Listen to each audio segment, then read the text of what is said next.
special live stream.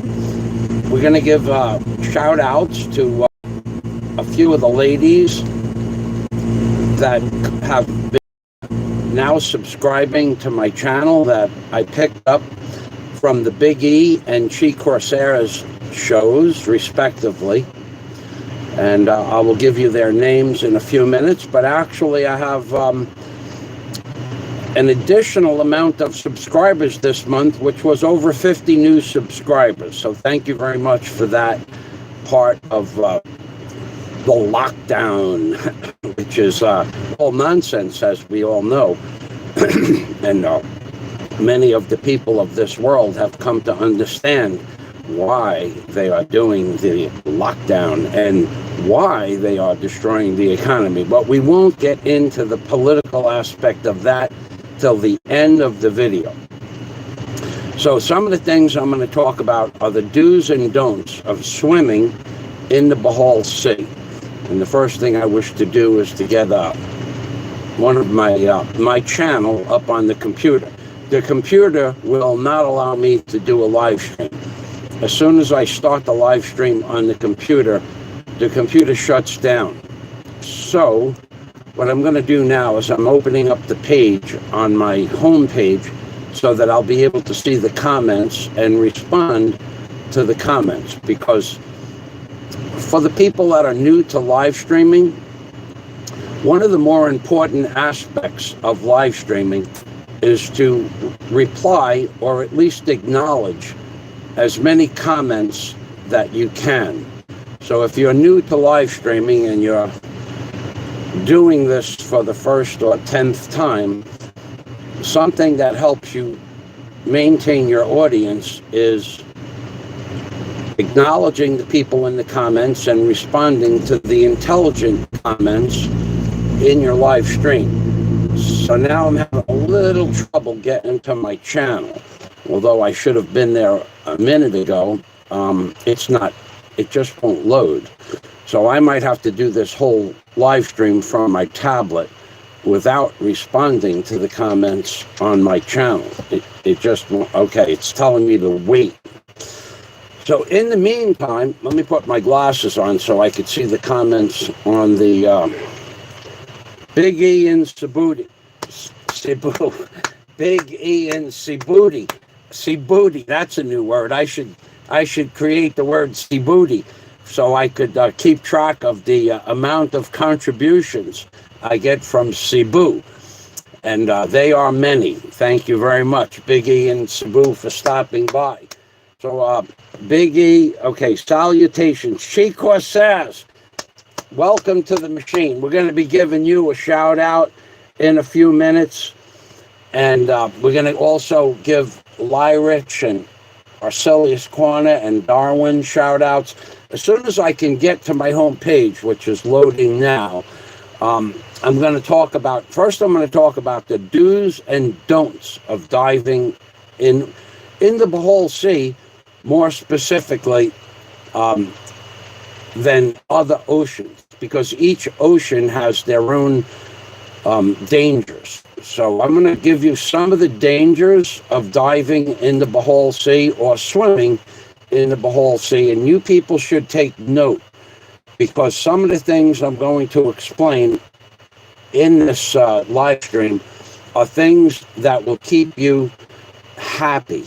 Because if you don't follow my instructions and you make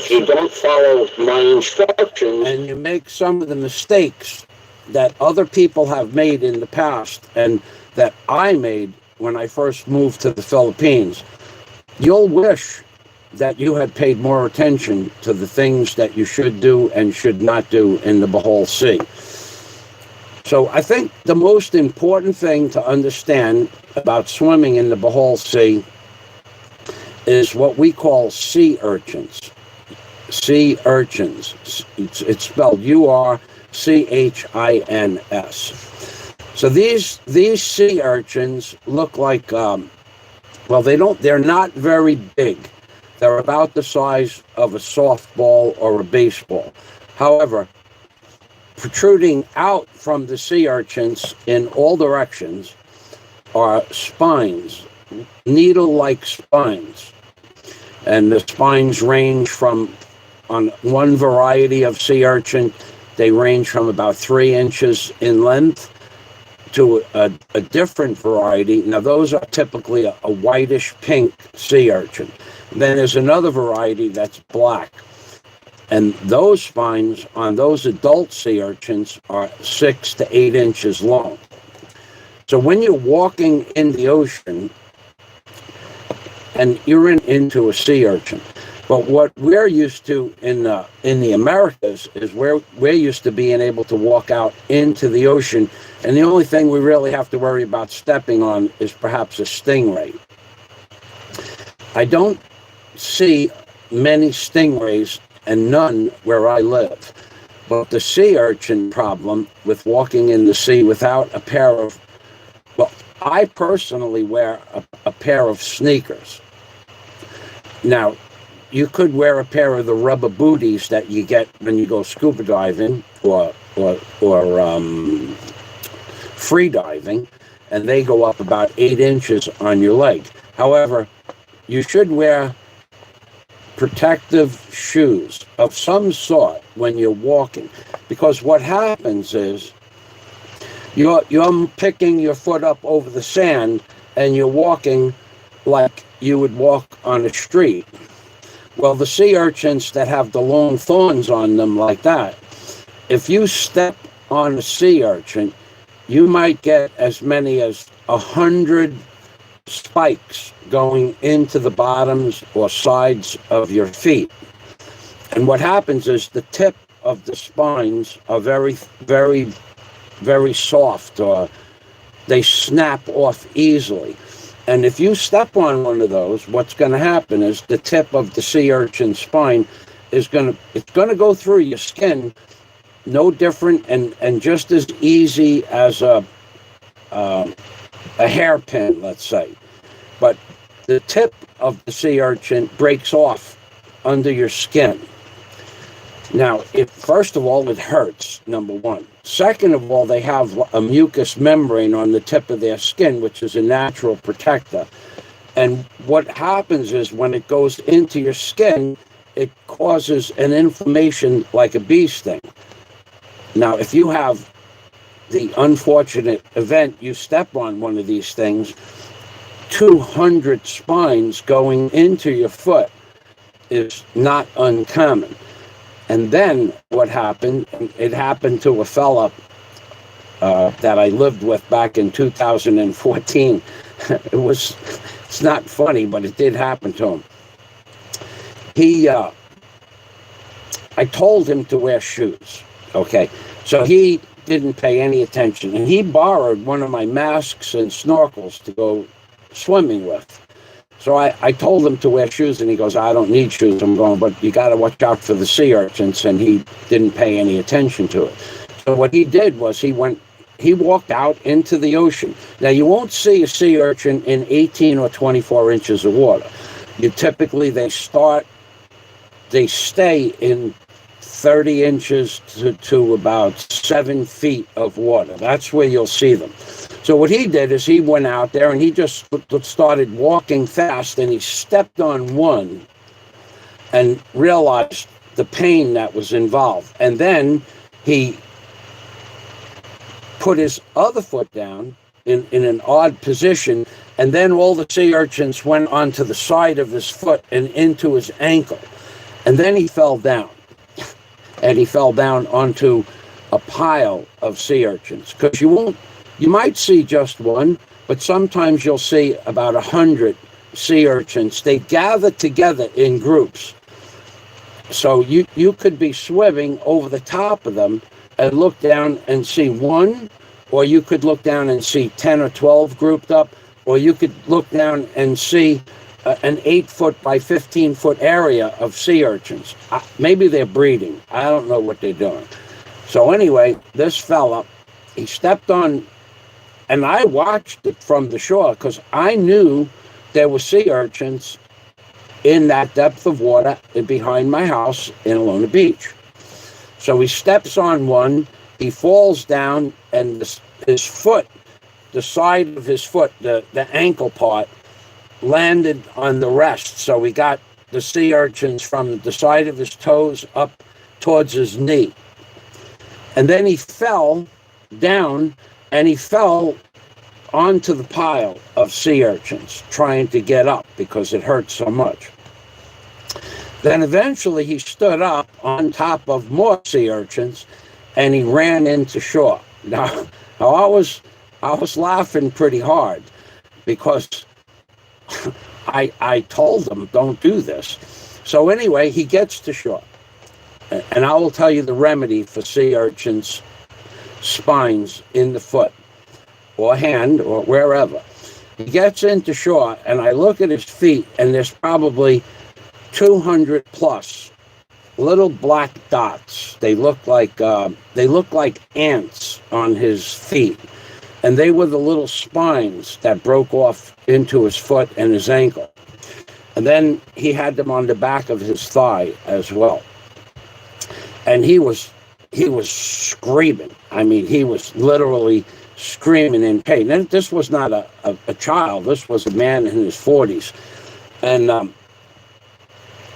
I said, I told you don't walk into the water without, he didn't have the mask on at the time. He had the mask in his hand, the one I lent him.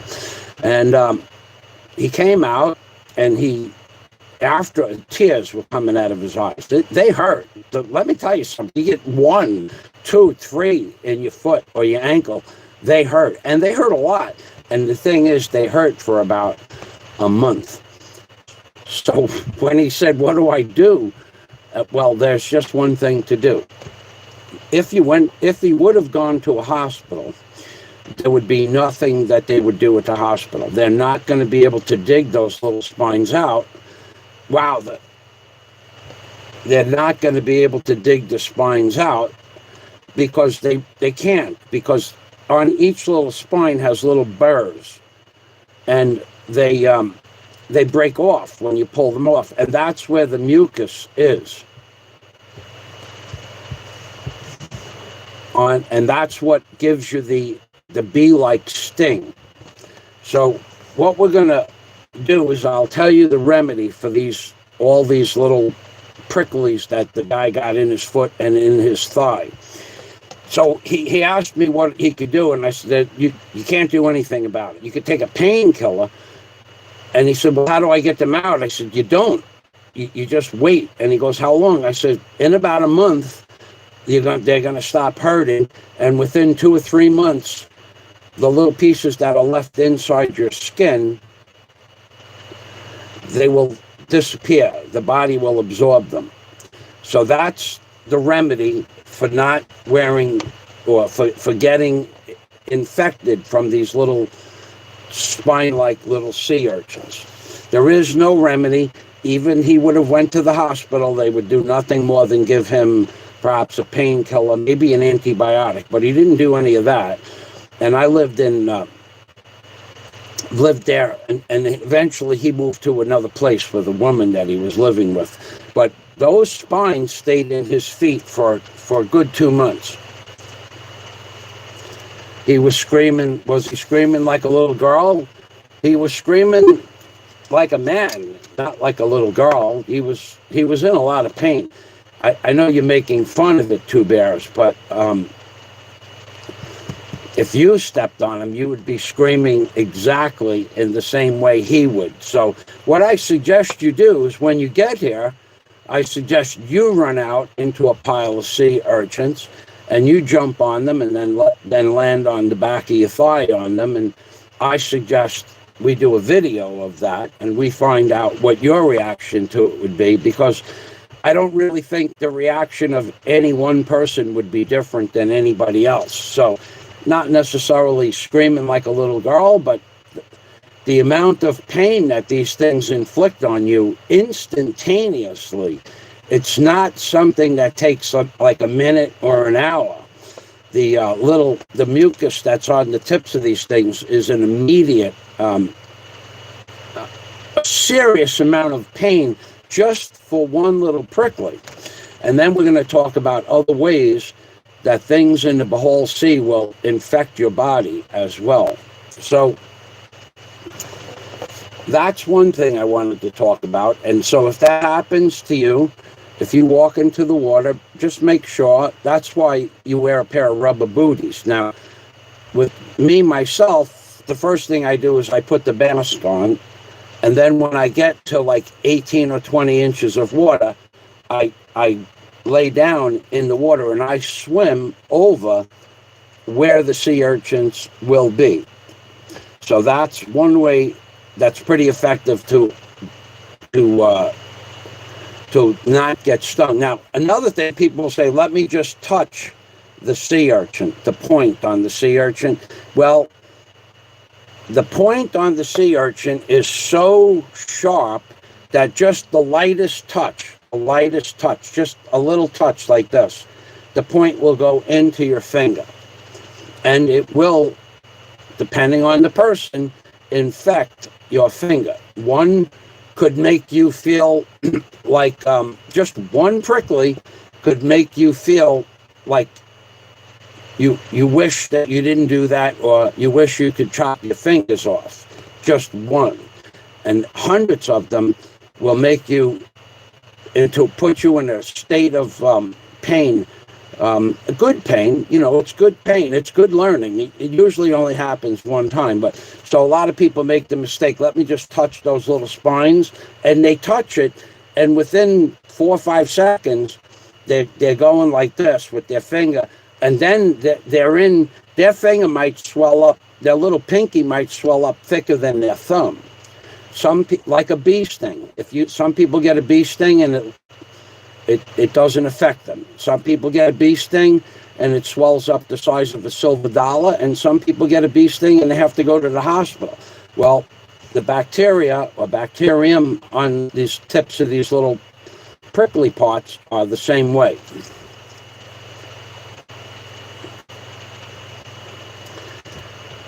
Oh, lots of people do it.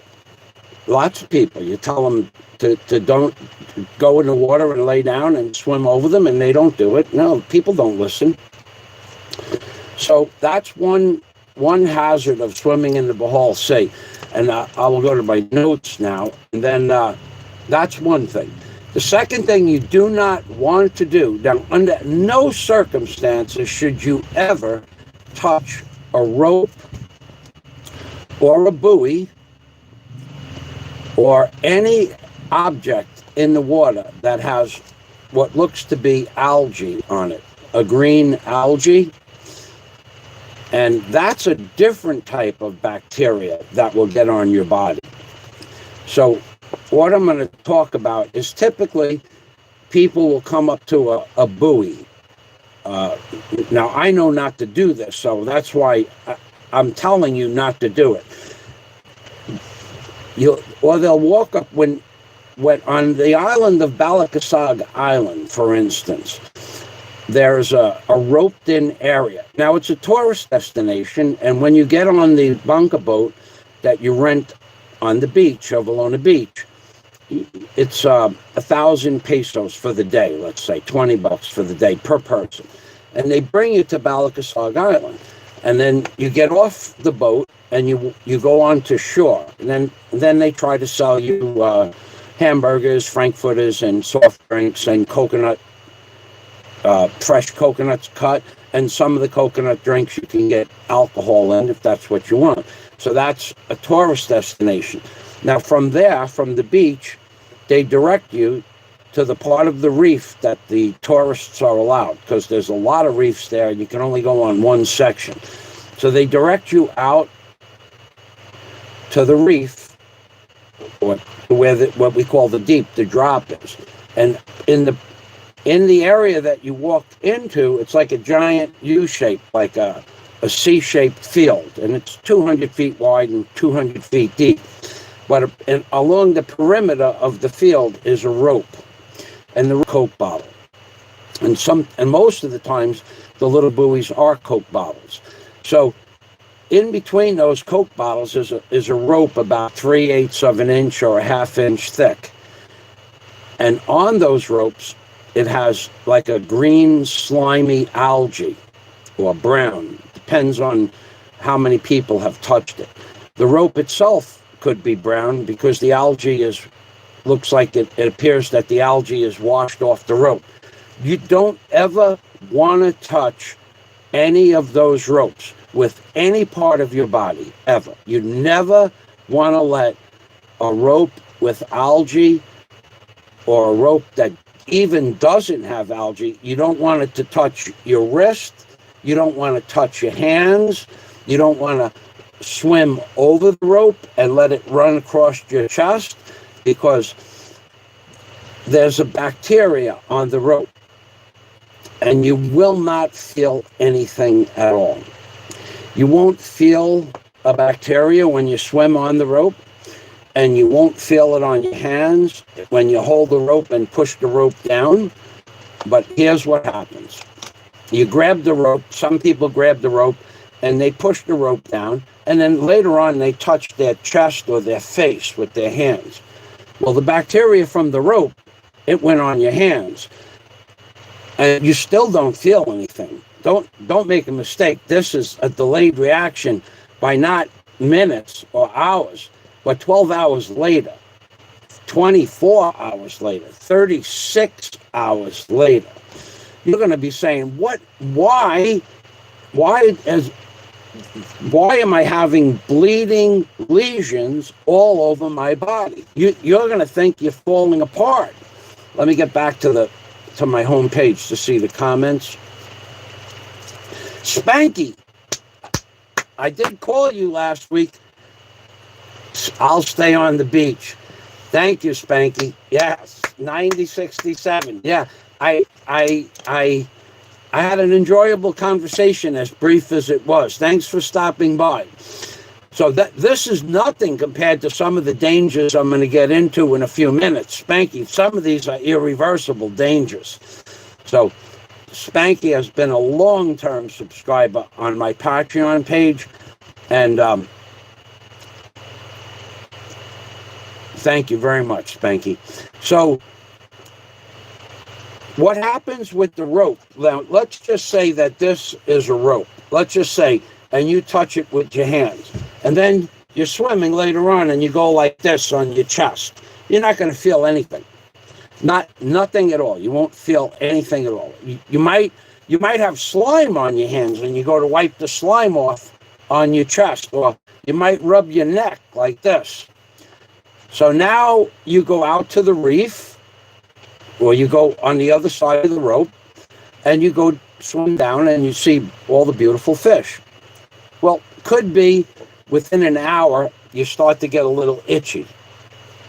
Wherever you touch the rope to your body, or wherever the rope touched,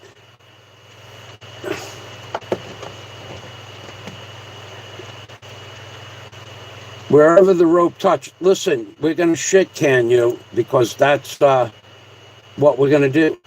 Adios. Bye-bye. Bye-bye. So, you will not feel anything for about, you could feel it in 45 minutes, and you might not feel it till the next day. So what happens is, you go home and you take a shower and you start to get a little scratchy. You start to get a little itchy. And then it gets more itchy. Then you look at your body where you're itching and you'll see these little welts. And when you see these little welts, it looks like water is coming out of the little welts. And it is water. It's the body's way of trying to get the poison out of your system. That's just the beginning. So you take the soap and you scrub it, thinking that you're going to get this itchiness off your body, and that doesn't happen. So now you go to bed, and now this is 6-8 hours later, and you look at these little welts, and now it's not just oozing out little fluid, it looks a little pink, because now little blood is coming out with the fluid. In some cases, on the softer part of your body, like under your arms, a lot of people, and this is just something you got to understand, it's a natural phenomenon for people to go up to the buoy and the rope and lean and put the rope under their arm like that. Those are the people that may never know what did it. Those are the people that are going to regret it most, because all that bacterium went under their arm, and then their arms went like this, and it smushed it all over under the body, on the softest part of their body. So you're in the shower, you try to scrub this itchy feeling off, and it doesn't work. The bacterium has already entered below the level of the skin. So this is a warning to you people that see a rope and you hold on to the rope. Because even if you just hold on to the rope and then 20 minutes later, a half hour later, you scratch the back of your neck, the bacteria, the slime from the bacteria is still on your hand. And it gets progressively worse that night. And if you can get to sleep, and that's a big if. If you stuck that bad boy under your arm and you thought that you was like cool because you was hanging on the rope, even I told you when I bring people to Balikasag Island, don't touch the ropes. Do not touch the ropes. Don't touch the ropes. Don't touch the ropes. Don't touch the ropes. Don't touch the ropes. Don't touch the rope. Swim under the rope. Don't touch the rope. And they touched the rope. Within the next day, a few hours later, they go, now I understand why I shouldn't touch the rope. So that itchiness the next day, and where the fluid, the clear fluid and the little pinkish fluid of the blood, but it's not like a scab, like a brown scab. It's more like a soft scab. And that gets progressively more itchy for about 24 to 36 hours. And then within 72 hours, typically it stops. But nothing from the time you touch the rope to the time it ends, nothing will stop the itch. It doesn't matter you put alcohol on it. It doesn't matter you put peroxide on it. It doesn't matter what you put on these little wounds or these little bacterium. Nothing changes. It's already in your skin and under your skin. So that's something else that you need to understand when you're swimming in the Bohol Sea. Now, I'm going to tell you another thing that you really don't want to do when swimming in the Bohol Sea. Okay. Before you get, now this is not so much on Aluna Beach in the shallow part of the beach, because the first 75 feet is pretty much only sand. But then when you go off the beach a little bit, you're going to start to see vegetation and algae bloom, or algae, before you get to the coral heads. Because eventually, within 600 to 800 feet, or a little further in some places, depends on what part of the beach you're on, is the deep water reef. And there are dangers on the deep water reef as well. I'll get into that in a minute. So when you're swimming in where the weeds are growing, well, it would be on land, they would be weeds. Where you're swimming where the weeds are, you're going to look down at the weeds and the grass. We call it the grass. You're going to look down and you're going to see millions and millions of little air bubbles coming up from there. And that's the part of the natural process of creating oxygen, where plant life creates oxygen. So a lot of people go down, if they're swimming, and they'll go down and touch some of those plants. And sometimes there's no bacterium on them. Depends on the time of the year. It depends on whether or not those plants are spawning, and if they're coming up from many of the tops of the plant. Is, I don't know how to really explain. It's like a little strand, like a strand of sewing thread. It's not quite as thick, or about the same thickness as what appears to be a little like thread from a needle. Like if you were going to sew your shirt, you'd have thread on it. Well, the little threads that they go up depending on which way the tide is going. They'll go left or right. And those strands, on the strands, they have little dots on the strands.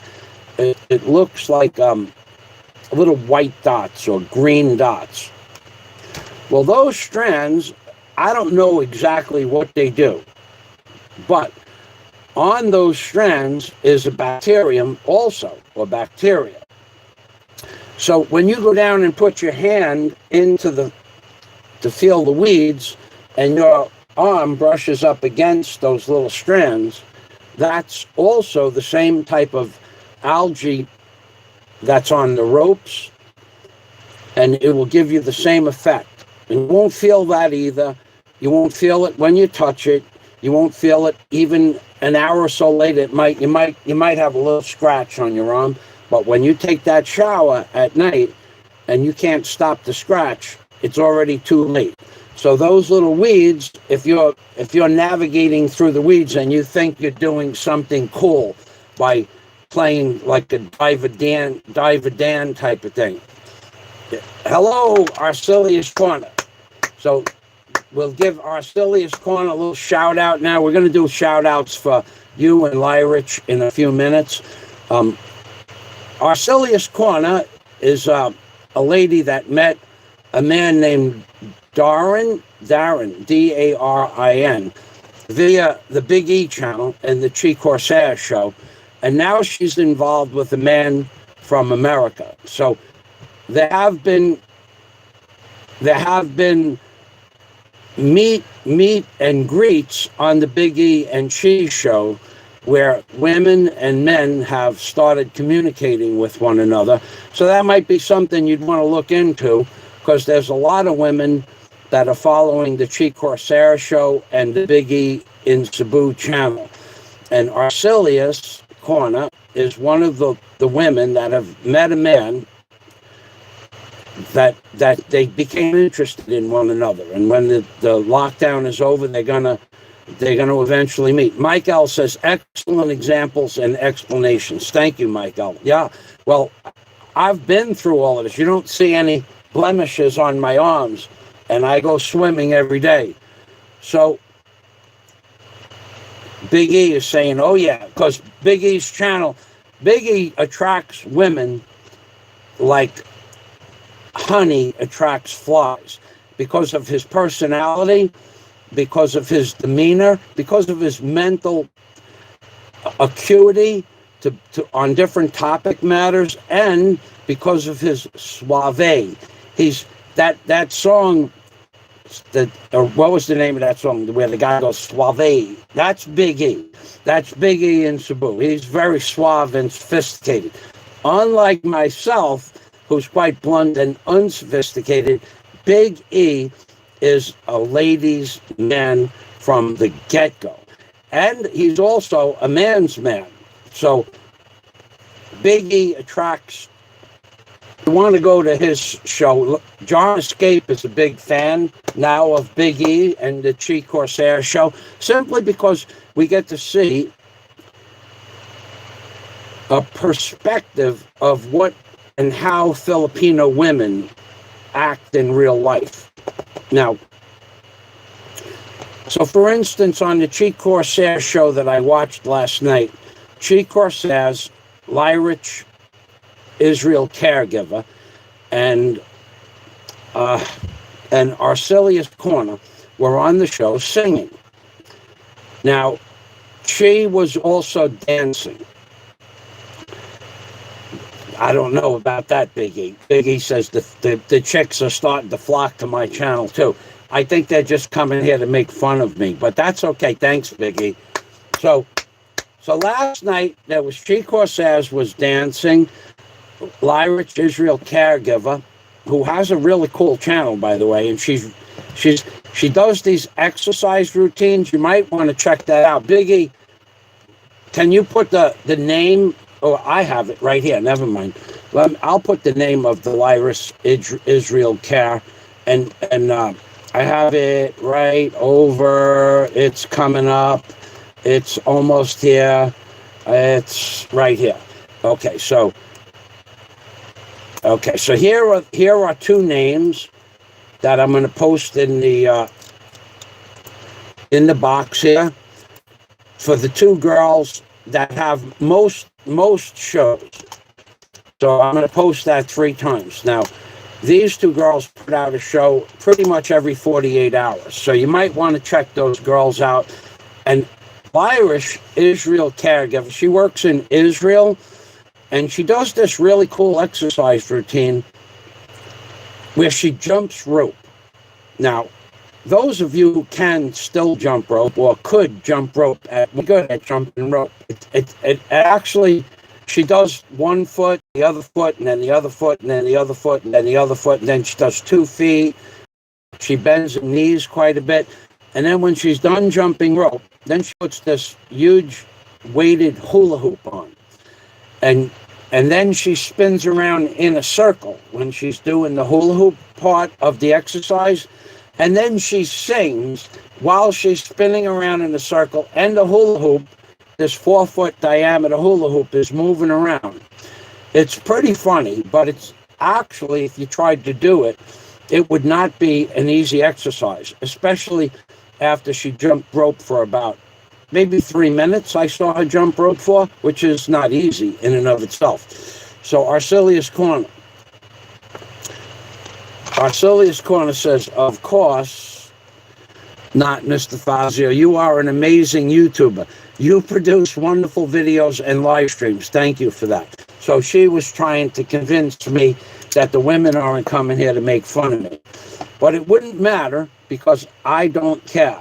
I have no such sense of self-pride that I worry about what other people think about me. And in fact, I could care less. In fact, there are many other people on YouTube that are much, much more sensitive to criticism than me.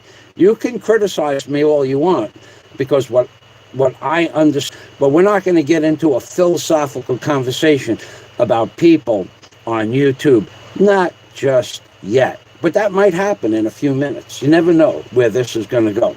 So, Honeycomb Baby. Now, Honeycomb Baby, now I want to tell you, now Honeycomb Baby is working in another country, and she's also doing live streams. Now, I'm going to give Honeycomb Baby a little bit of constructive criticism. She's starting to talk almost loud enough for people to hear her. And in the beginning, about a month ago, you couldn't hear the words that Honeycomb said. So here's a little constructive criticism, Honeycomb. I don't mean to hurt your feelings, but 3 things that you really need to do if you want people to be more passionate about coming to your channel. Number 1, you have to stop covering up your face and laughing at everything. You can laugh, but you have to stop covering up your face. And then when you're talking and you're covering up your face and no one can understand what you're saying, it's not going to bring people to your channel. But when you do now recently start talking without covering up your face and in a voice loud enough for people to hear, they're becoming much more interested in your channel. And they should be, because you have something to offer people. But people want to hear the words. If you're singing, you can't sing every 3rd word. You have to sing the song. Big E has mentioned this before also. So if you're going to be on YouTube, try to talk so that the people can hear your voice. Now, I sent Big E a message the other day to try to get you girls to talk a little bit, not talk over each other, and talk a little bit louder. And he just sent me back an LOL.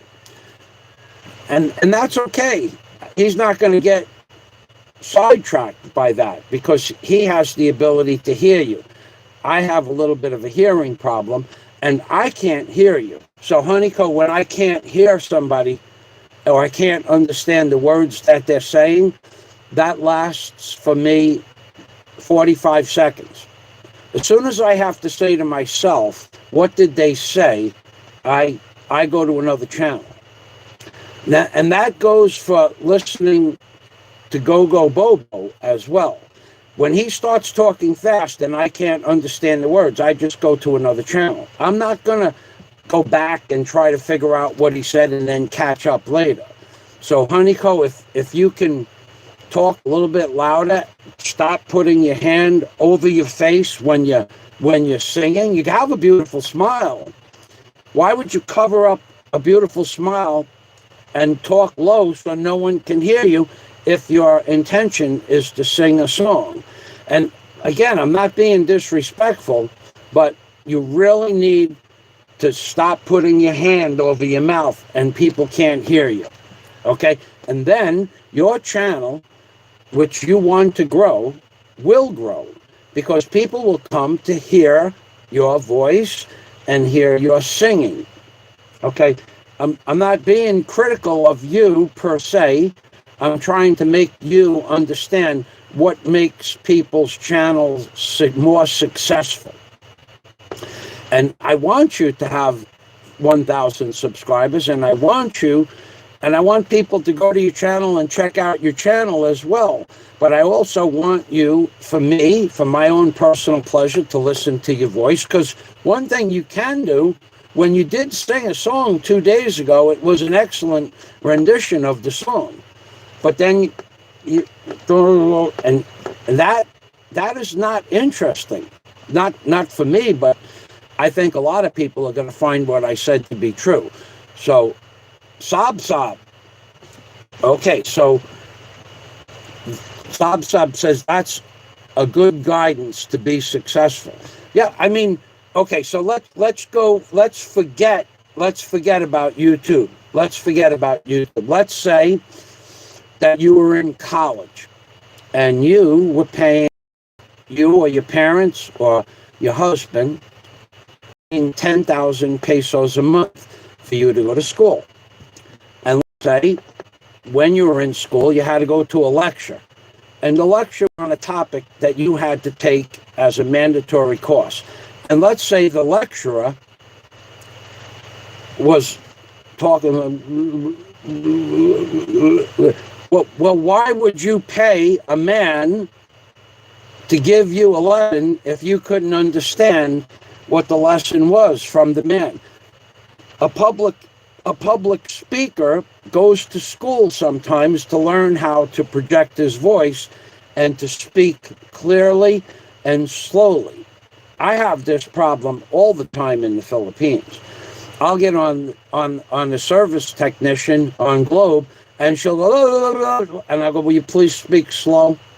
Then they speak, there's 200 people in the background, and they start talking slow, and then they start talking fast again with that accent. I can't understand that.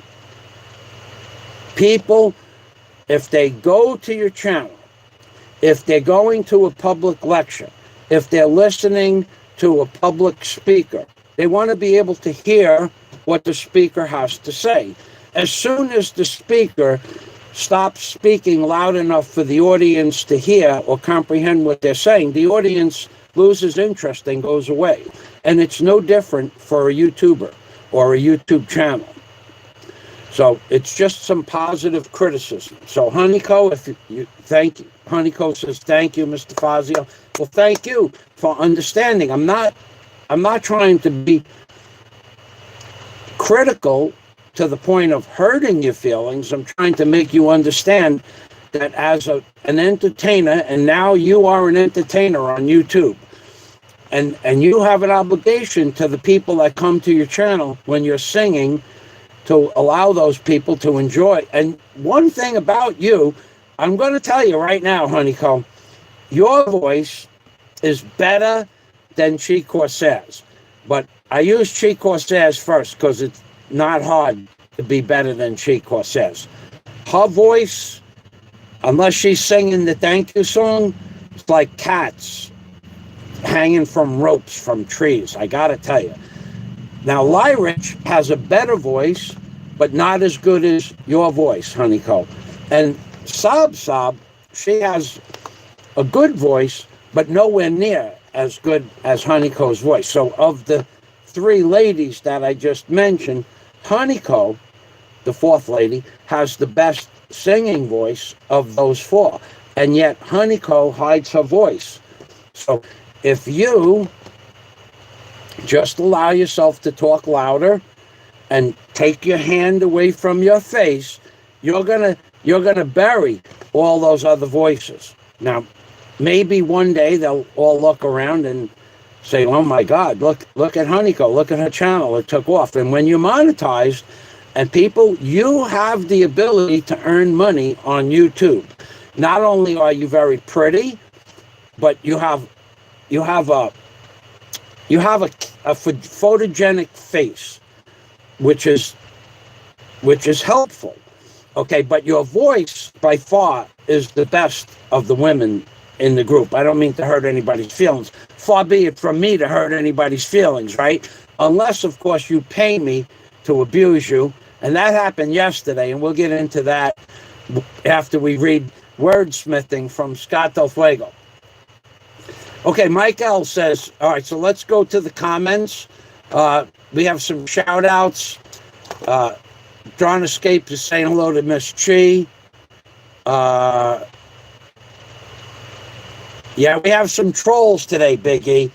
We've been having trolls. Thank you for that. Honeyco, I have show last night with Chi. I missed that. I went to sleep. I didn't go swimming yesterday, although I had it planned, Honeyco, but I went to sleep sometime right after the Big E 4 o'clock extravaganza. Every day Big E has a show on at 4 o'clock or 4:15 or 5 p.m. Philippines time. I call it the Kryptonite Show from Big E in Cebu. And I have a playlist on my channel where I've posted 2 or 3 of his best shows this week. So Honeyco was saying hello to John Escape. Sob. I'm doing well, Sob. Thank you for stopping by. I only stayed on the show last night quickly. I saw you had that mask on. It was quite an improvement. LOL. So it was funny. I think that you were laughing too hard to actually. I couldn't hear anything you said under the mask, and I was tired. But yeah, you guys look like you were having fun. I did make note of that. So you can see that some of the ladies are starting to come to the channel now, and they're enjoying the show. And I'm glad that I could share my knowledge about speaking on YouTube. One of the things people go to people's channels for, even if they have some worthless content, is because that at least they can hear the person. Now, there are people that have absolutely no speaking voice at all. And you'll notice that they can't maintain an audience for any length of time, because once people stop hearing what they're saying, they just lose interest and go someplace else. Big E says, Mr. Fazio is surrounded by females now. A true chick magnet. No, we know that's not true. See, I have a special place in my heart for women. And I am single. However, I've made this clear on Big E's show that I am not searching for a female companion. And if I was searching for a female companion, I don't think I would do it on YouTube, but I could put some of the qualifications that I would prefer in a woman one day in a video. And one of them would be something that's really difficult to find in the Philippines: a woman that's a good swimmer and knows how to do scuba diving. If I will not ever date another woman that doesn't know how to do scuba diving. I'm not going to train another. I've explained, trained, and shown and taught at least 3 different women to become good swimmers, and then eventually they didn't want to swim anymore. Because when it comes to swimming in shallow water, they're okay with that. But where I swim in the deep is 1,000 feet offshore, and everybody gets paranoid offshore. Although the most accidents happen close to shore. I've trained and swam with 3 different women that learn to be pretty good swimmers, but once they get offshore, they get paranoid. So as far as being surrounded with women, if there's a woman out there that I'm being surrounded with that knows how to swim, will swim 1,000 feet offshore, and also is PADI or NAUI certified, I might be interested in a conversation with that person. Anything short of that would be a prerequisite. Like some people would have a prerequisite for women that are tall or attractive or blue eyes or blonde hair. Or, my prerequisite is swimming and diving. Anything short of that, I don't care if there's 5,000 women on my channel. It's not going to impress me one bit. So moving on to the comments. So I guess I just did a little clarification on what it would take to interest me in a woman. And any woman that swam and was a scuba diver would be more than welcome to contact me, and we can talk about anything, any plans in the future to go swimming or scuba diving. So we have Mike L says, had that experience. Okay, so Mike L goes back to the public speaker in college commentary I did. Had that experience in college myself. Had a professor that was a low talker. Terrible. And you're supposed to learn from this person? Not going to happen. Not only do you spend half your time being frustrated and trying to figure out what they're saying, is now you're thinking about what they're saying and you're not thinking about what they're saying. Or now you're trying to figure out what they're saying. So we have Scott Del Fuego. There's a saying among bikers. We see wordsmithing. Treat me good, I'll treat you better. Treat me bad, I'll treat you worse. True wise words and a way of life for Michael Fazio. He has many friends, both among the people of the Philippines that are his neighbors in his new home, as well as viewers and admirers worldwide. He is a strong man and an opinionated man, but always willing to help a friend. So Scott is talking about me trying to give some constructive criticism to Honeycomb Baby. And I Am Cess is in the house. Now, here's another channel. Actually, this woman has a voice that's pretty darn good. Not as good as Honeycomb's, though. And I Am Cess has a channel. So I Am Cess, she has a channel that she's also building up. So I'll post that name 3 times. So if you want to see another of the female bloggers in the Philippines. Now, why am I mentioning the female bloggers in the Philippines? Well, because these girls, especially now, don't have a way to earn a living. And by starting a YouTube channel and building up their subscriber base to 1,000 and earning, and their ability to earn Super Chat will give them an ability to earn money, legitimately earn money. And that's what I want to see happen. The same way Big E helped those people, Chi Corsairs and a few other people, build up their channels, and my channel as well.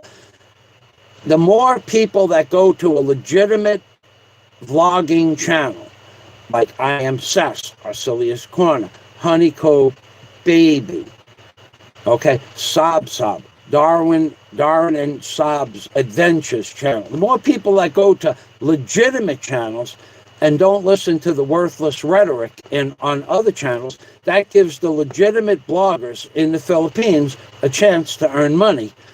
At least build up their channel to where eventually they'll be able to make money. So we'll go through Scott Del Fuego's comment again, and then I'm going to move down to my notes, and I'm going to tell you about one of the biggest dangers about swimming in the Philippines.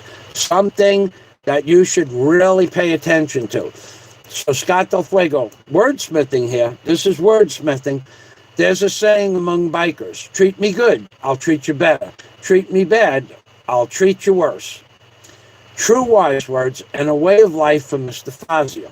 He has many friends among the people of the Philippines that are his neighbors in his new home, as well as viewers and admirers the worldwide. He is a strong man and an opinionated man, but always willing to help a friend. And that's true. So I hear all kinds of stories about my neighbors. Don't pay any attention to that. So I am Sess.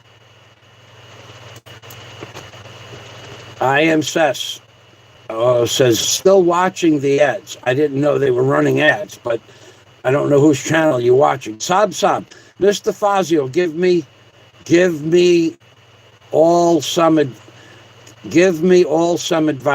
Sob. As far as dating advice or swimming advice, I'll have to wait till you answer that comment. If you're asking me for dating advice, I'm the wrong person to ask about that. I'm very, as Scott Del Fuego just said, I'm very opinionated. I have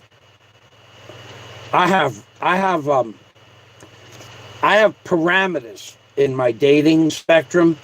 I'll explain some of the things in a few minutes as far as dating, but Big E, this was at one of the head and key topics of one of Big E's shows about dating. Do not allow someone to tell you something that isn't true. Do not allow that. Don't do it. You will be much better off alone than to allow somebody to tell you little white lies or complete false statements. Your life will be better. Your dating experience will be better.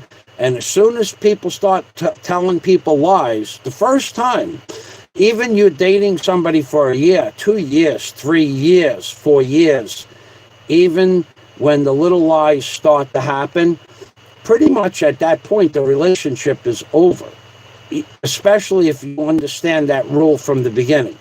As far as swimming, I'm going to get involved with that in a few minutes. So we're going to go back up to the comments. Too many ladies, says John Escape. My show's going to get censored.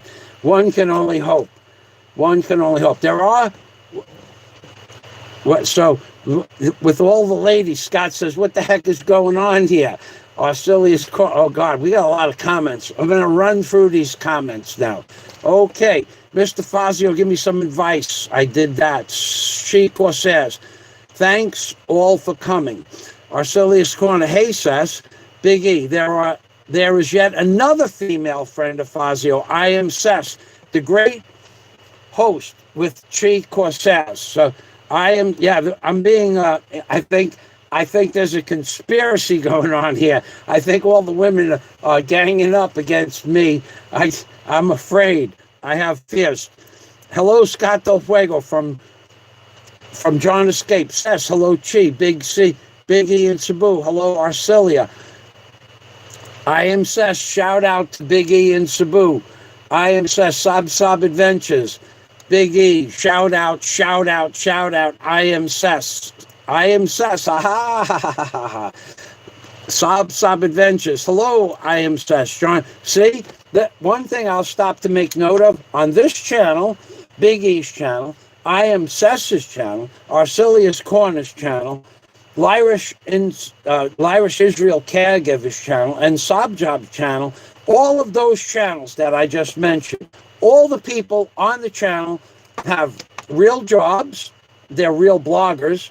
They're real people. If you want to get in touch with Big E, he would be an intermediary between putting you two people together.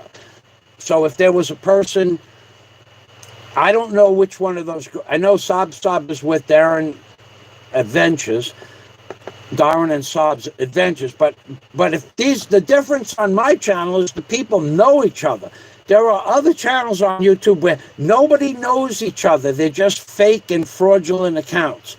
So those channels there, if you want to go to and watch the train wreck, well, then those are the channels that you want to watch when you got nothing else to do. But if you want to meet real people, you can only go and real people more specifically in the Philippines, well, I suggest the main place to meet real people would be Big E in Cebu. Okay. He puts on a show every day where he does a lot of research into the topic matter. And every day the topic matter changes. But every day he gets between 24 and sometimes 36 or 40 people. Last night he had 44 people on his show, and he sent everybody over to the Chi Corsair show, because his show was over the time that he gave that he was going to go for the show, 2 hours. He goes typically 2 hours. But on his show, every single person on his show is real. Every single person. Now, you can't ask for more than that in a YouTube community. So I'm going to try to get through the comments. So we have Maureen, Michael, and Ken. Hello, host. So we have another welcome to the machine. I say the machine because the human body is the most complicated machine. So we have a new person, Maureen, Michael, and Ken.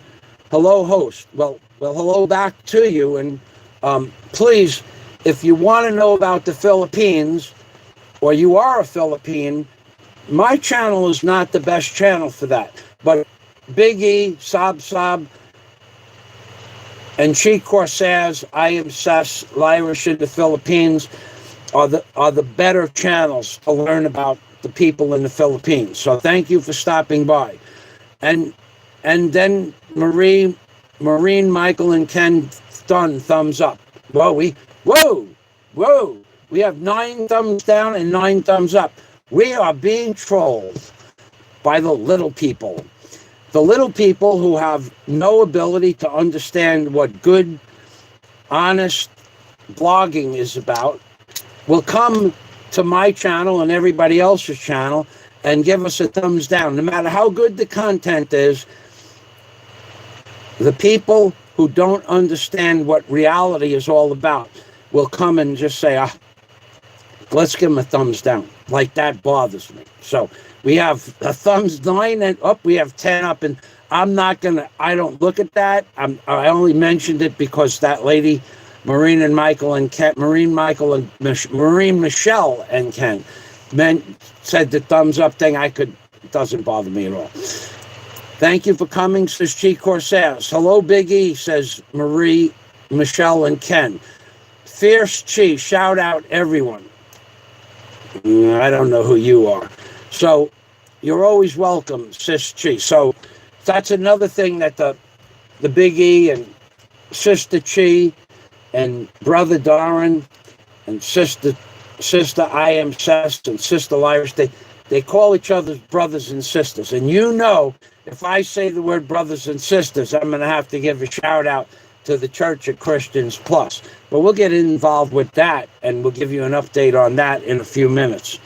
So we have Fierce Chi. Mwah. Okay, so we either have another real person named Fierce Chi, or we have someone that has taken a common name. So welcome to the machine, Fierce Chi. Welcome to the machine. And I suggest you subscribe to the ladies. I don't know what's going on here with the ladies. I don't know what it's today, ladies day on Fazio's channel. So April in Cebu. Now that lady, I know that lady, but I will not tell you to do anything but to go to her channel and subscribe. Now, she has a family, and she does family videos. Now, if she still has videos up, she has videos of the waterfront where she lives and her children, and she has a very nice channel. So thank you for stopping by, April in Cebu. Now, I don't know that April still has videos up. And Scato Fuego says, I Am Sess says, hello, ladies. Good morning to all. Scato Fuego says, what the heck is going on here? LOL. I don't know, Scott. It feels good, though.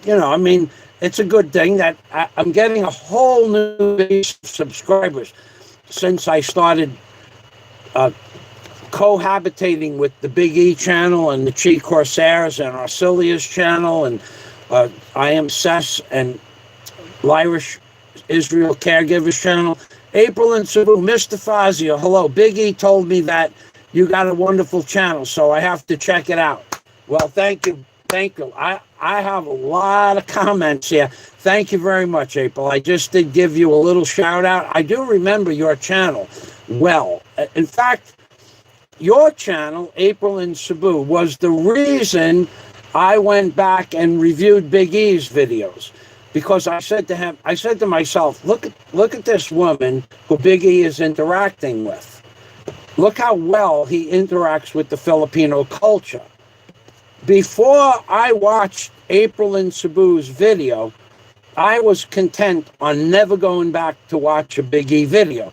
But after I watched Big E in Cebu interact with April in Cebu, if I'm correct about that channel, and I could be wrong, but if I'm correct about it, I said, look how he interacts with the Filipino culture. I said, let me go back and check out the Big E channel again.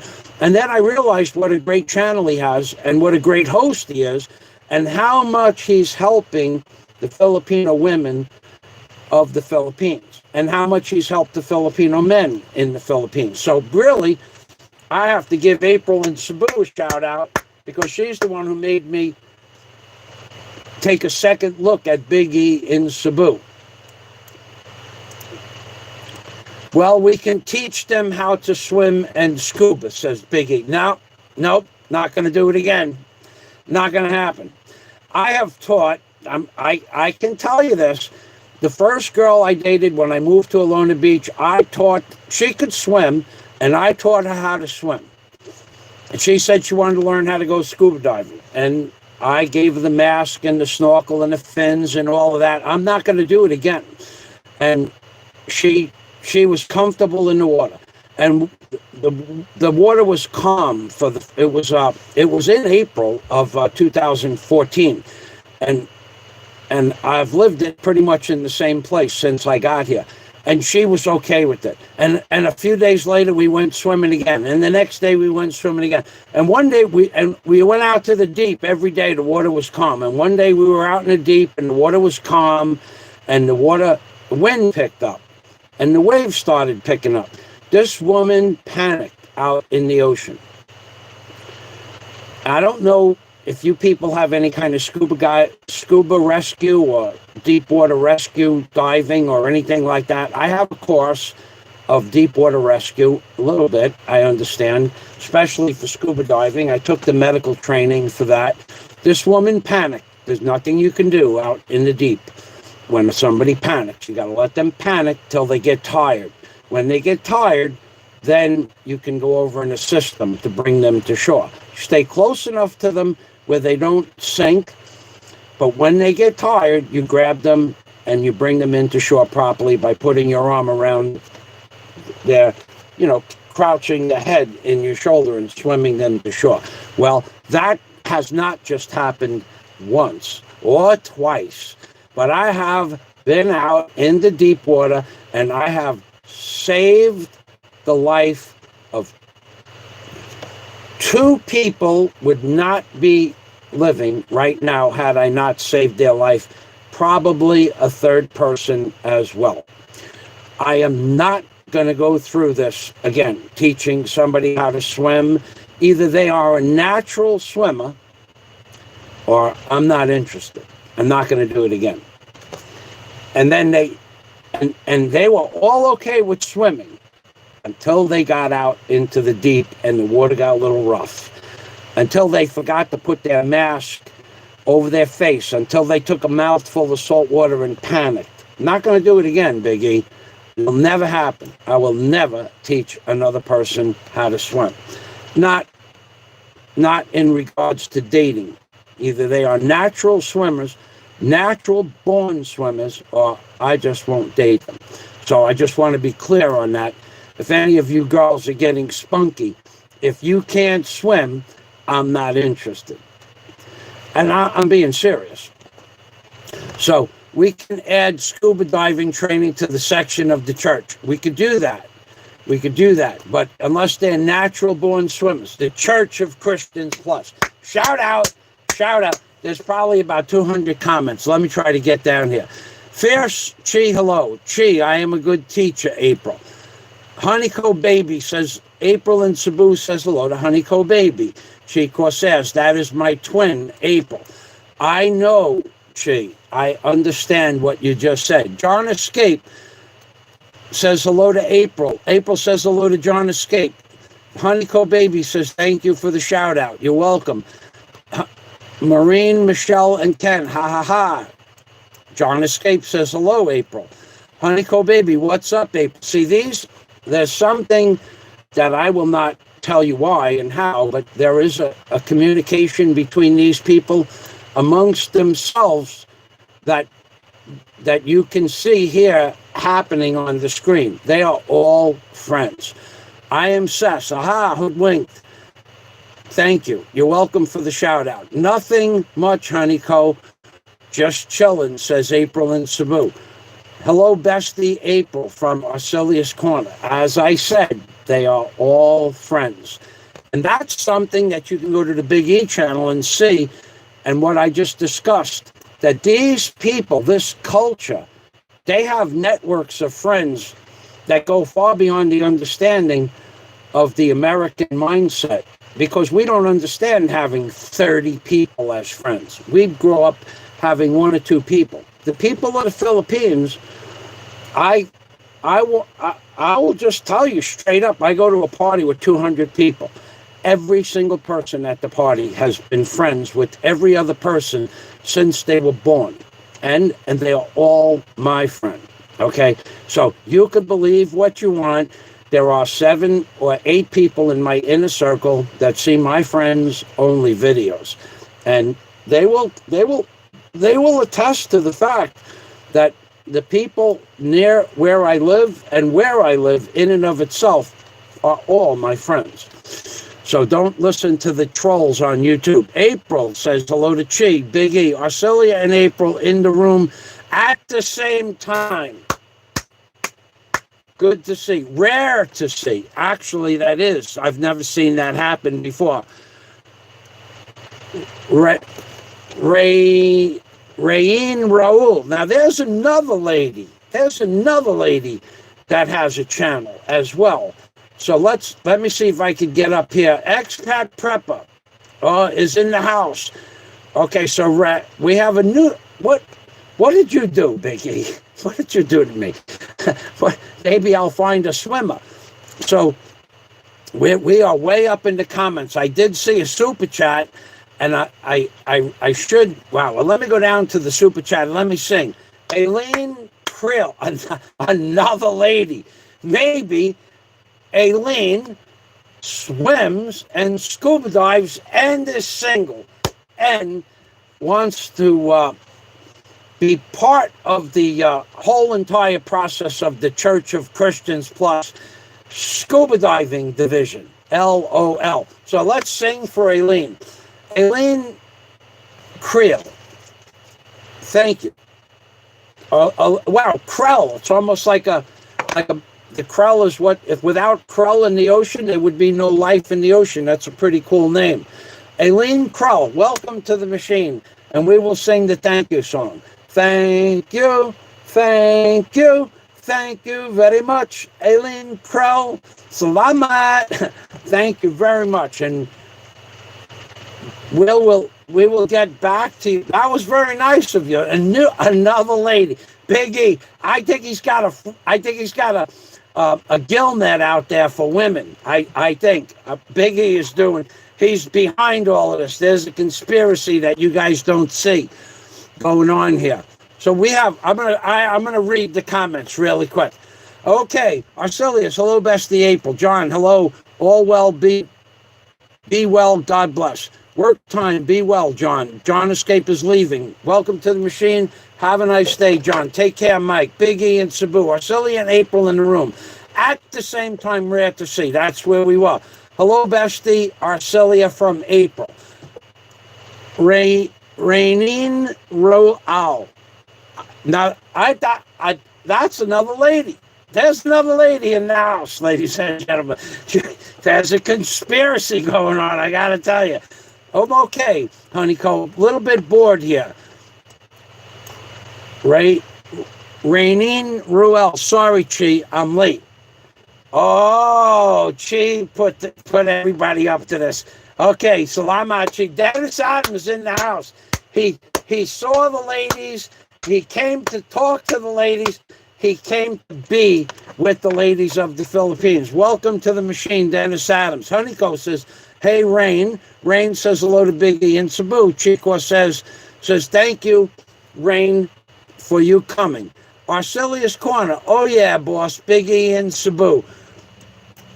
Arcelius Corner's concerned about Honeyco, why she's a little bit bored. Well, let's hope we find out. And let's hope that we can cure the boredom of Honeyco Baby. Maybe Honeyco Baby can do a show, and let me know when you want to do the show, and I'll ask everybody from this show to go over to your show, and they can hear your voice, because you have a good voice, Honeyco. You don't know that you have, of the ladies that sing, if you could call it that, your voice is the best. So, thumbs up, guys. Don't forget. Thank you very much. I am Seth. Sabs, are you okay, Reen? Miss Livingston, another lady. Oh, my God. Welcome to the machine. Mrs. Livingstone. Hello, handsome man. I am a longtime friend of Honeycomb from Saudi Arabia. Nice to meet you. That's a new name, Mrs. Livingstone. So, if you could put her name in the search box and maybe subscribe if Miss Living, I think you do have a channel.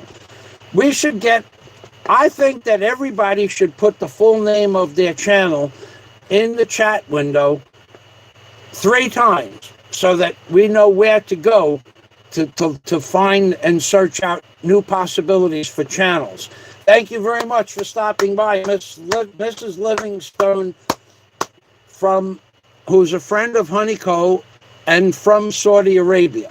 So if you possibly have a channel, please, I'll put her name there. I'll do it. And so, let's give these people a shout out. Let's get them some subscribers. I know that Pinoy Ahoy spends a great deal of his channel time giving shout outs to people, and it seems to work for him. So let's try it here. April in Cebu.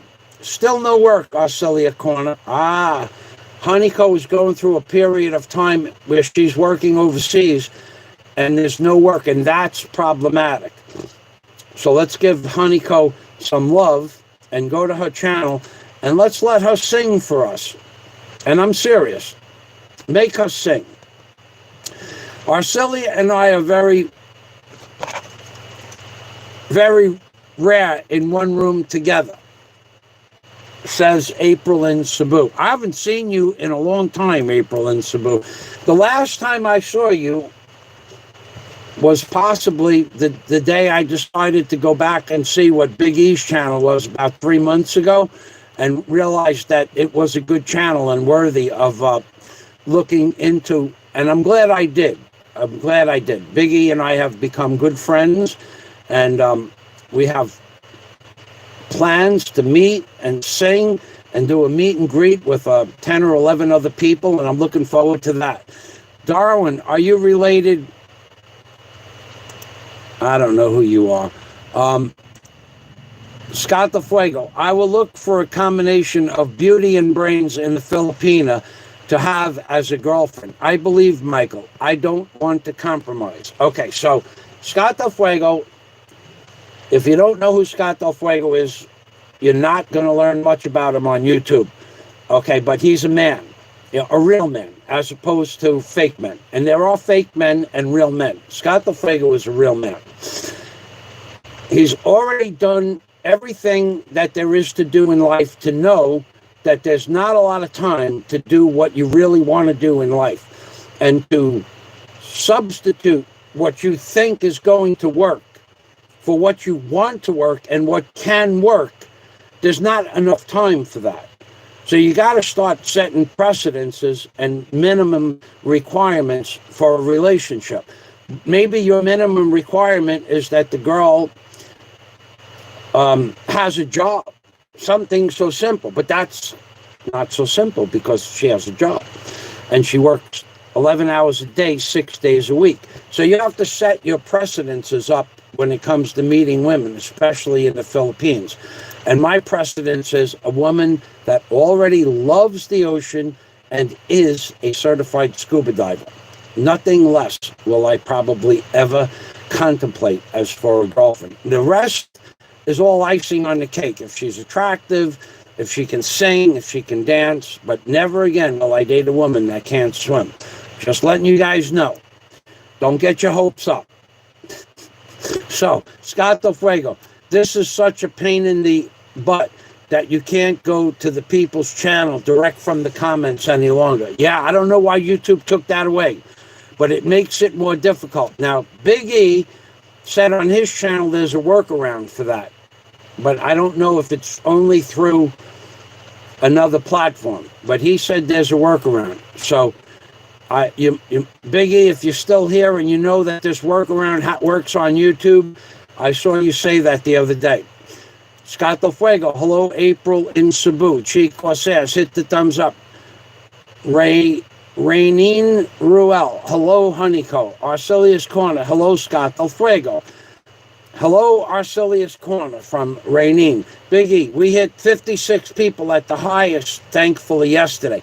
That was a great show you put on yesterday about dating women in the Philippines and what people thought about dating with large age gaps and how most people don't care about it, and how most of the families don't care about it either. I never had,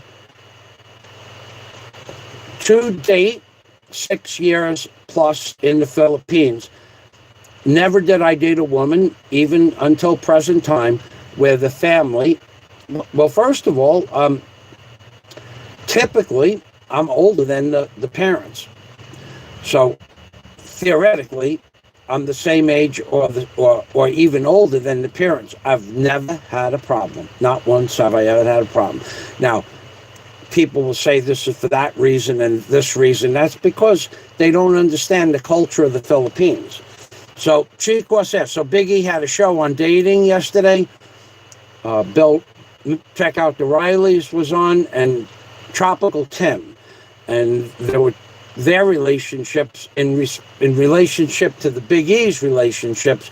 Nobody had a problem with dating large age gaps. But there are people that do have problems and critique people like myself or Steve Montelli or any of the other bloggers that have large age gaps.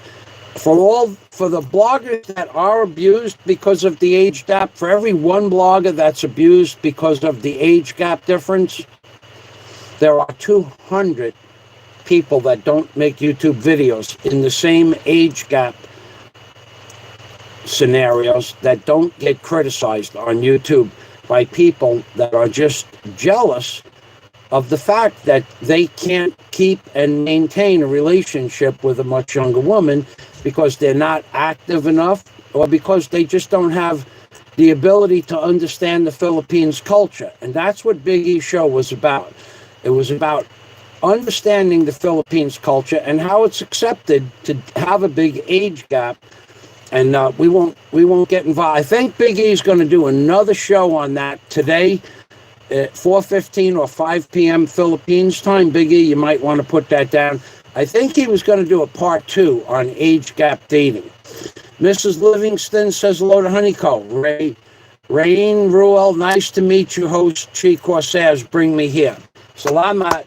So, Rainine, let's get Rainine's name up there, and you guys can go check out her channel. Now, what I think you need to do is put the name of the person here, Scott.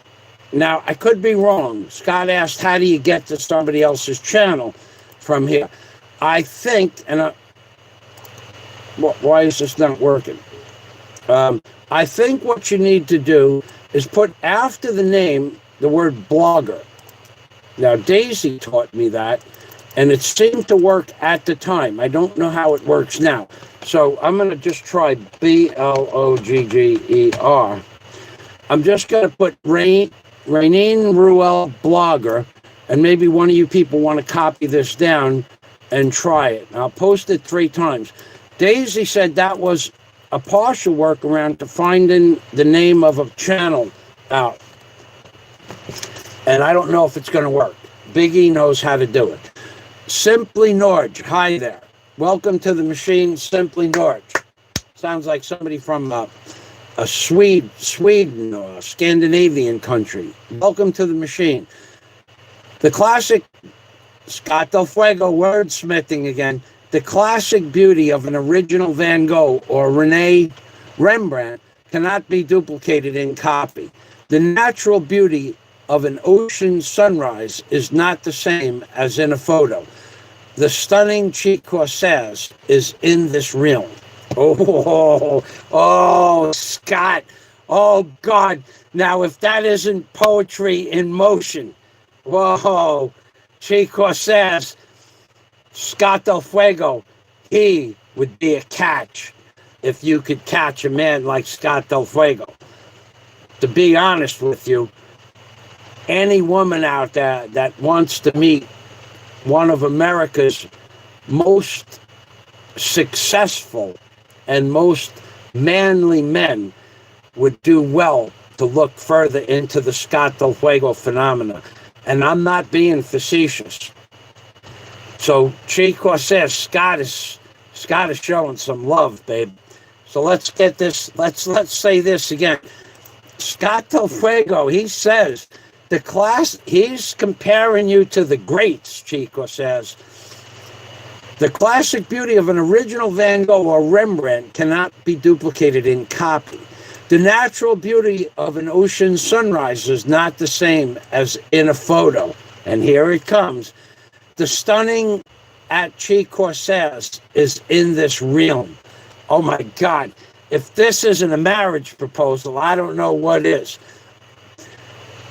Pay attention, Che. You don't want to let this one get away.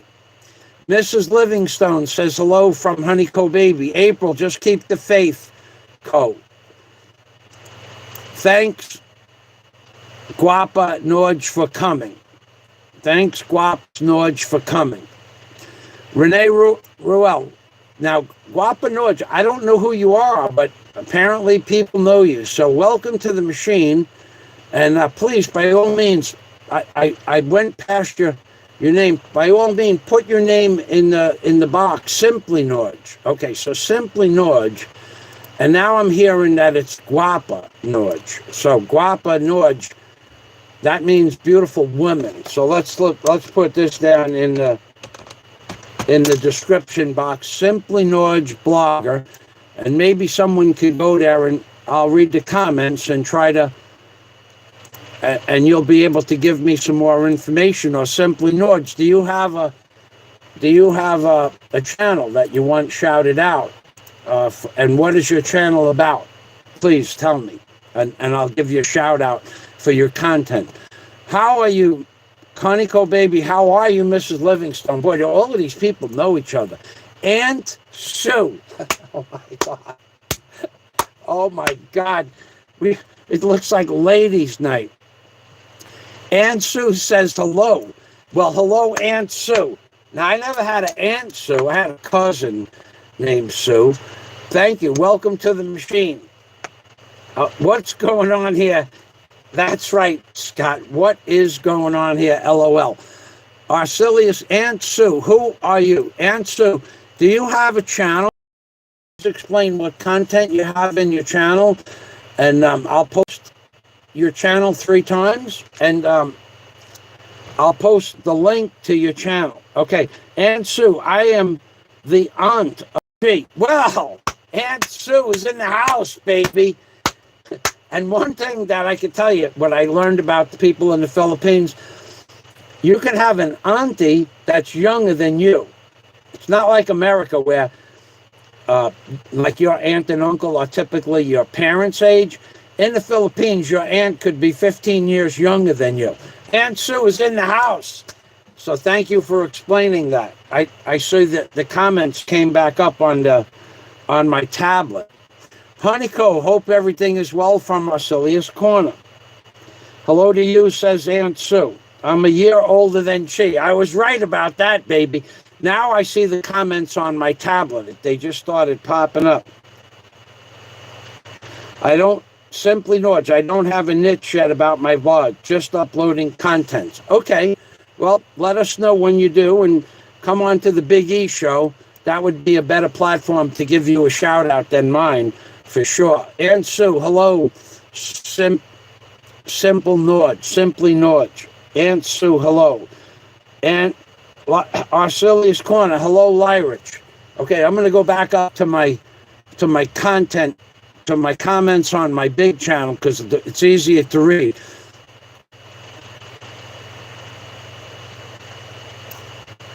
Sob D Adventures says, Mr. Fazio, can I know how do you manage those who subscribe to you?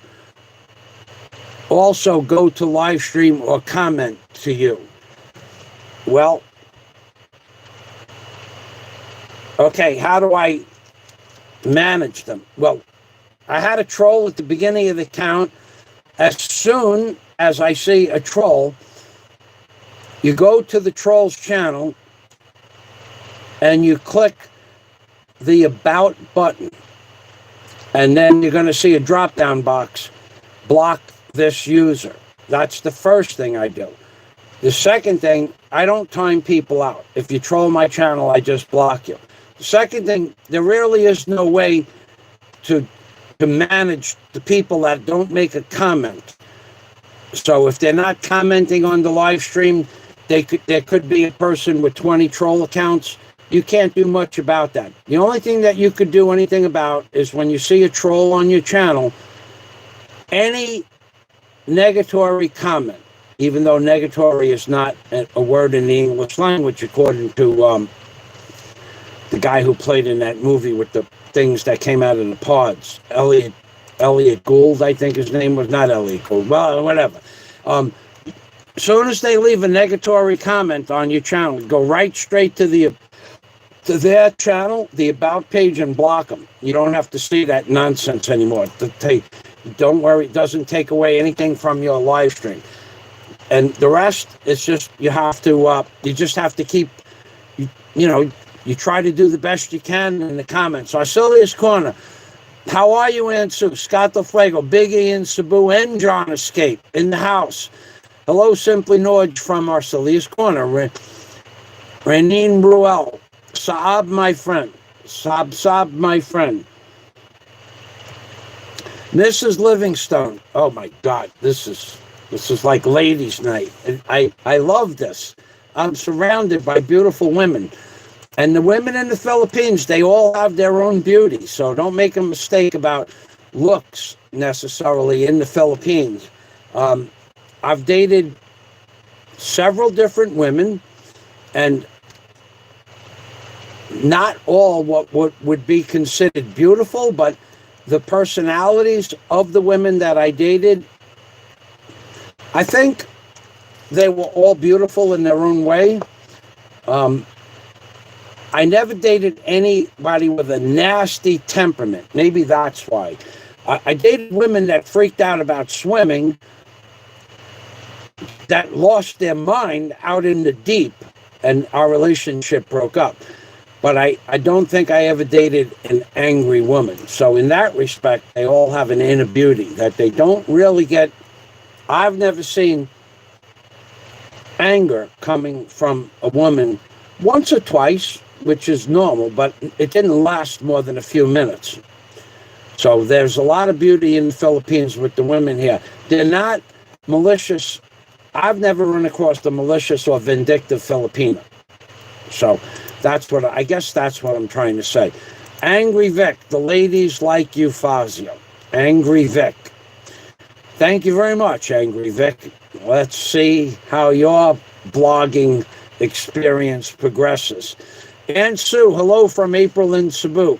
And April in Cebu. And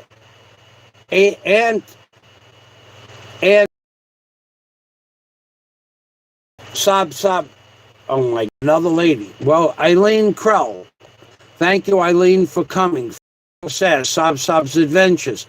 I'm asking that at Mr. Fox because you have so many people who have subscribed to you. Okay. Here's what I do. I read about 3,000 comments a month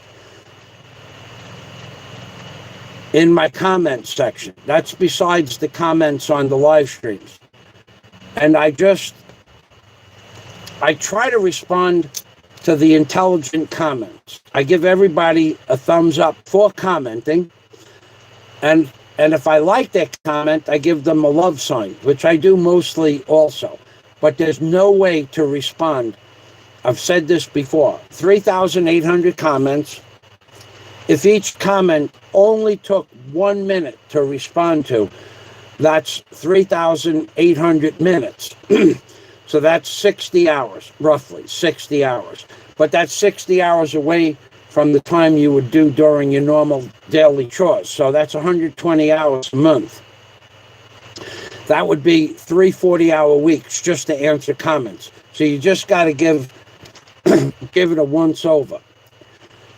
And also in the comment section of your channel, you're going to see a place where you can have keywords that are allowed and keywords that are not allowed. So that will filter out comments that are waiting for your attention.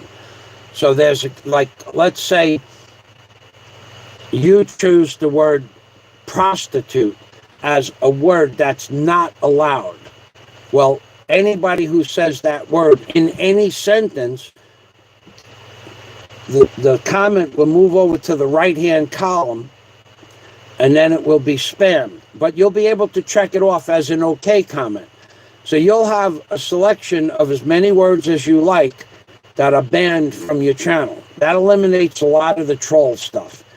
But other than that, you just have to, if you're going to read the comments, which I can't read all the time, you just have to skim through them. And the ones that are negative in your direction, any sarcasm, any kind of malicious statement, go straight to that person's channel, because you can get to the channel from the comments and block them.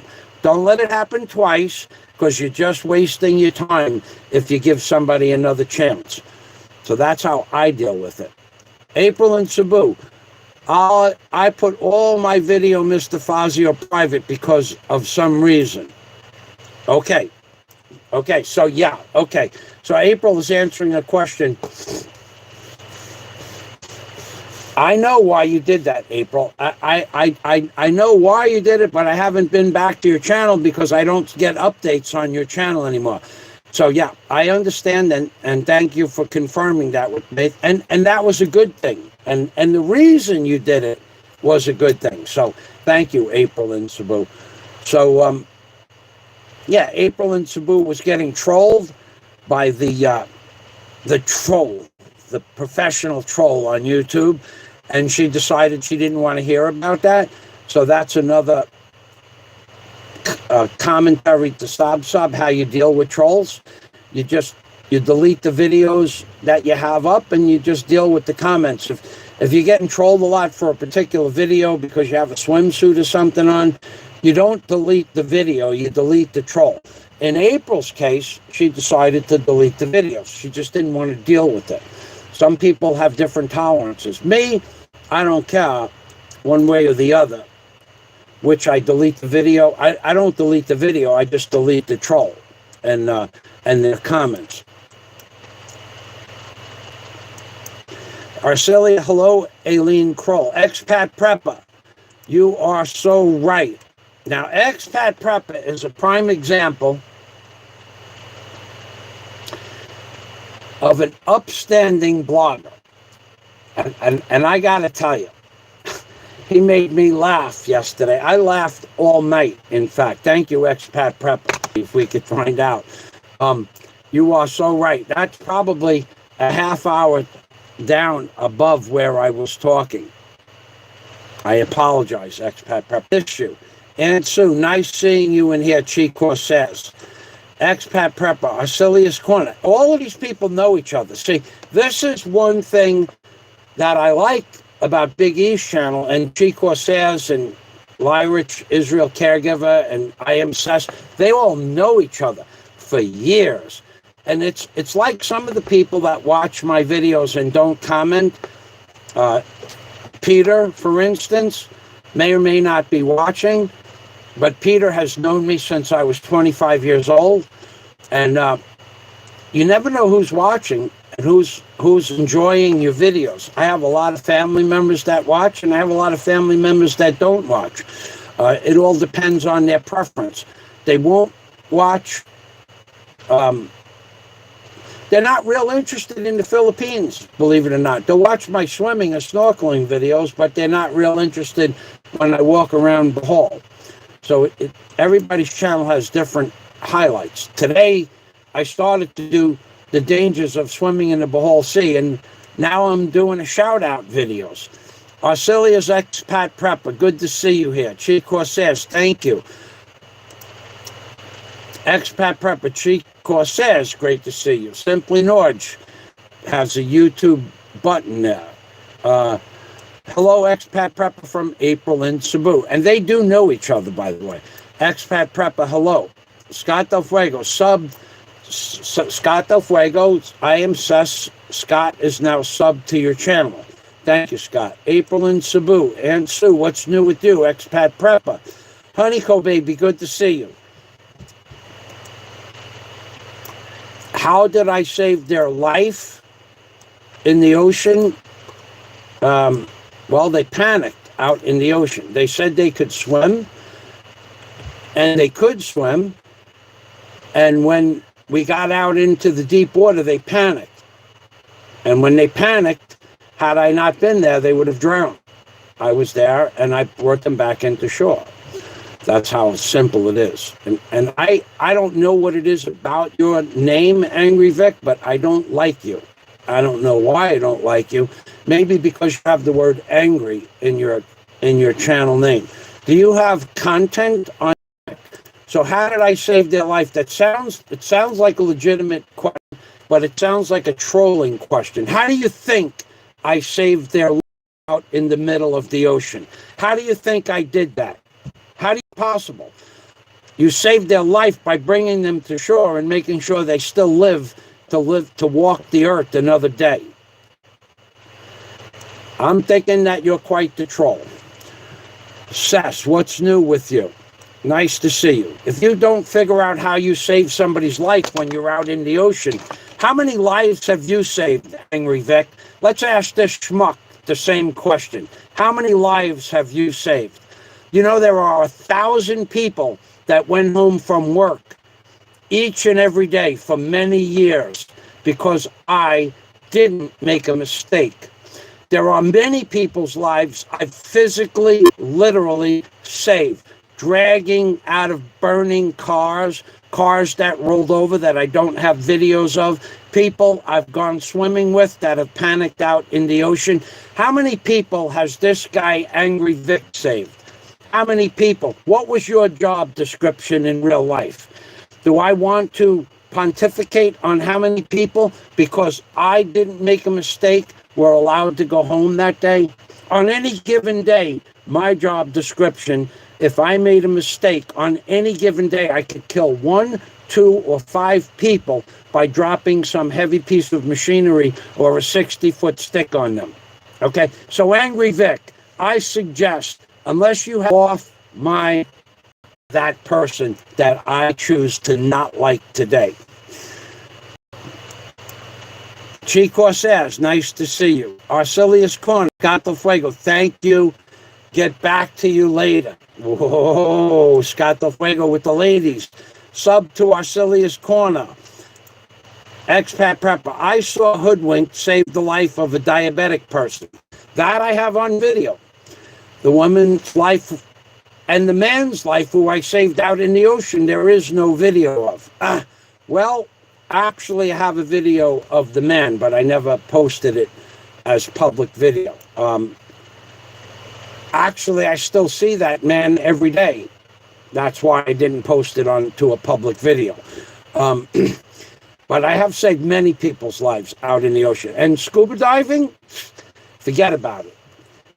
I've kept people from losing their composure in places that you don't want to be in. Inside a wreck, guy loses his mask.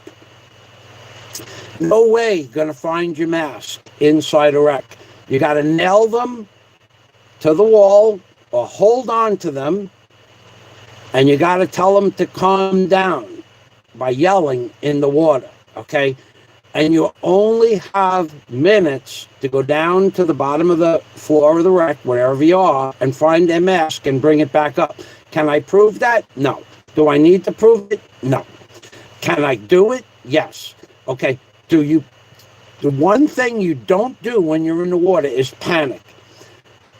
You panic in the water, chances of you surviving in the water are slim to none. Okay? So when I see people panic, the way you save their life is to let them panic. Let them get exhausted. You do not try to go over to the person and calm them down when they're at the top above the water.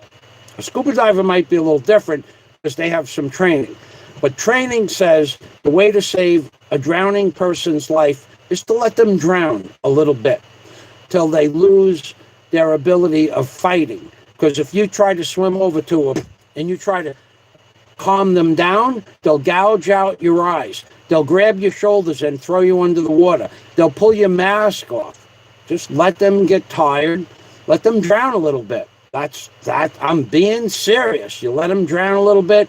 Let them drink a little bit of water till they get a little tired. Stay close enough to grab them. And when they get a little tired, they'll let you grab them by the neck and drag them to shore. That's how you save a person's life. If you're a real channel. I don't believe you were a real channel. Okay. I think you're trolling, and I'm not going to comment on any of your comments from here on in. Tammy Tijuana.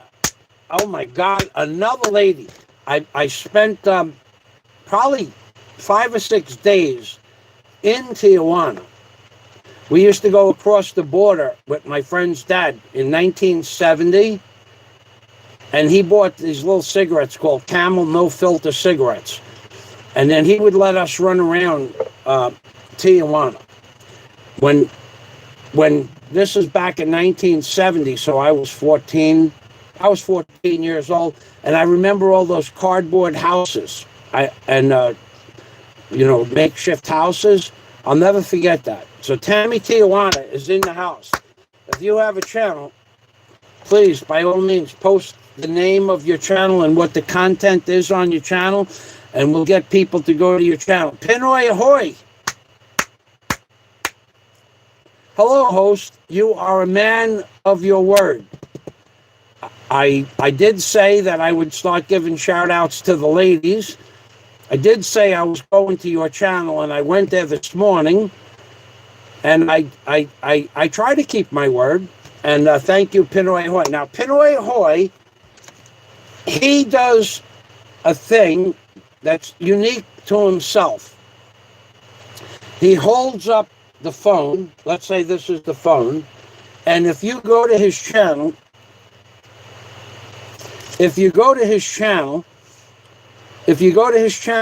he'll look up your name on his phone. And then he'll hold the phone to the camera and give you a shout out. So if you want a real shout out in real time, Pinoy Ahoy does that. And that's pretty much what I saw Pinoy Ahoy doing this morning.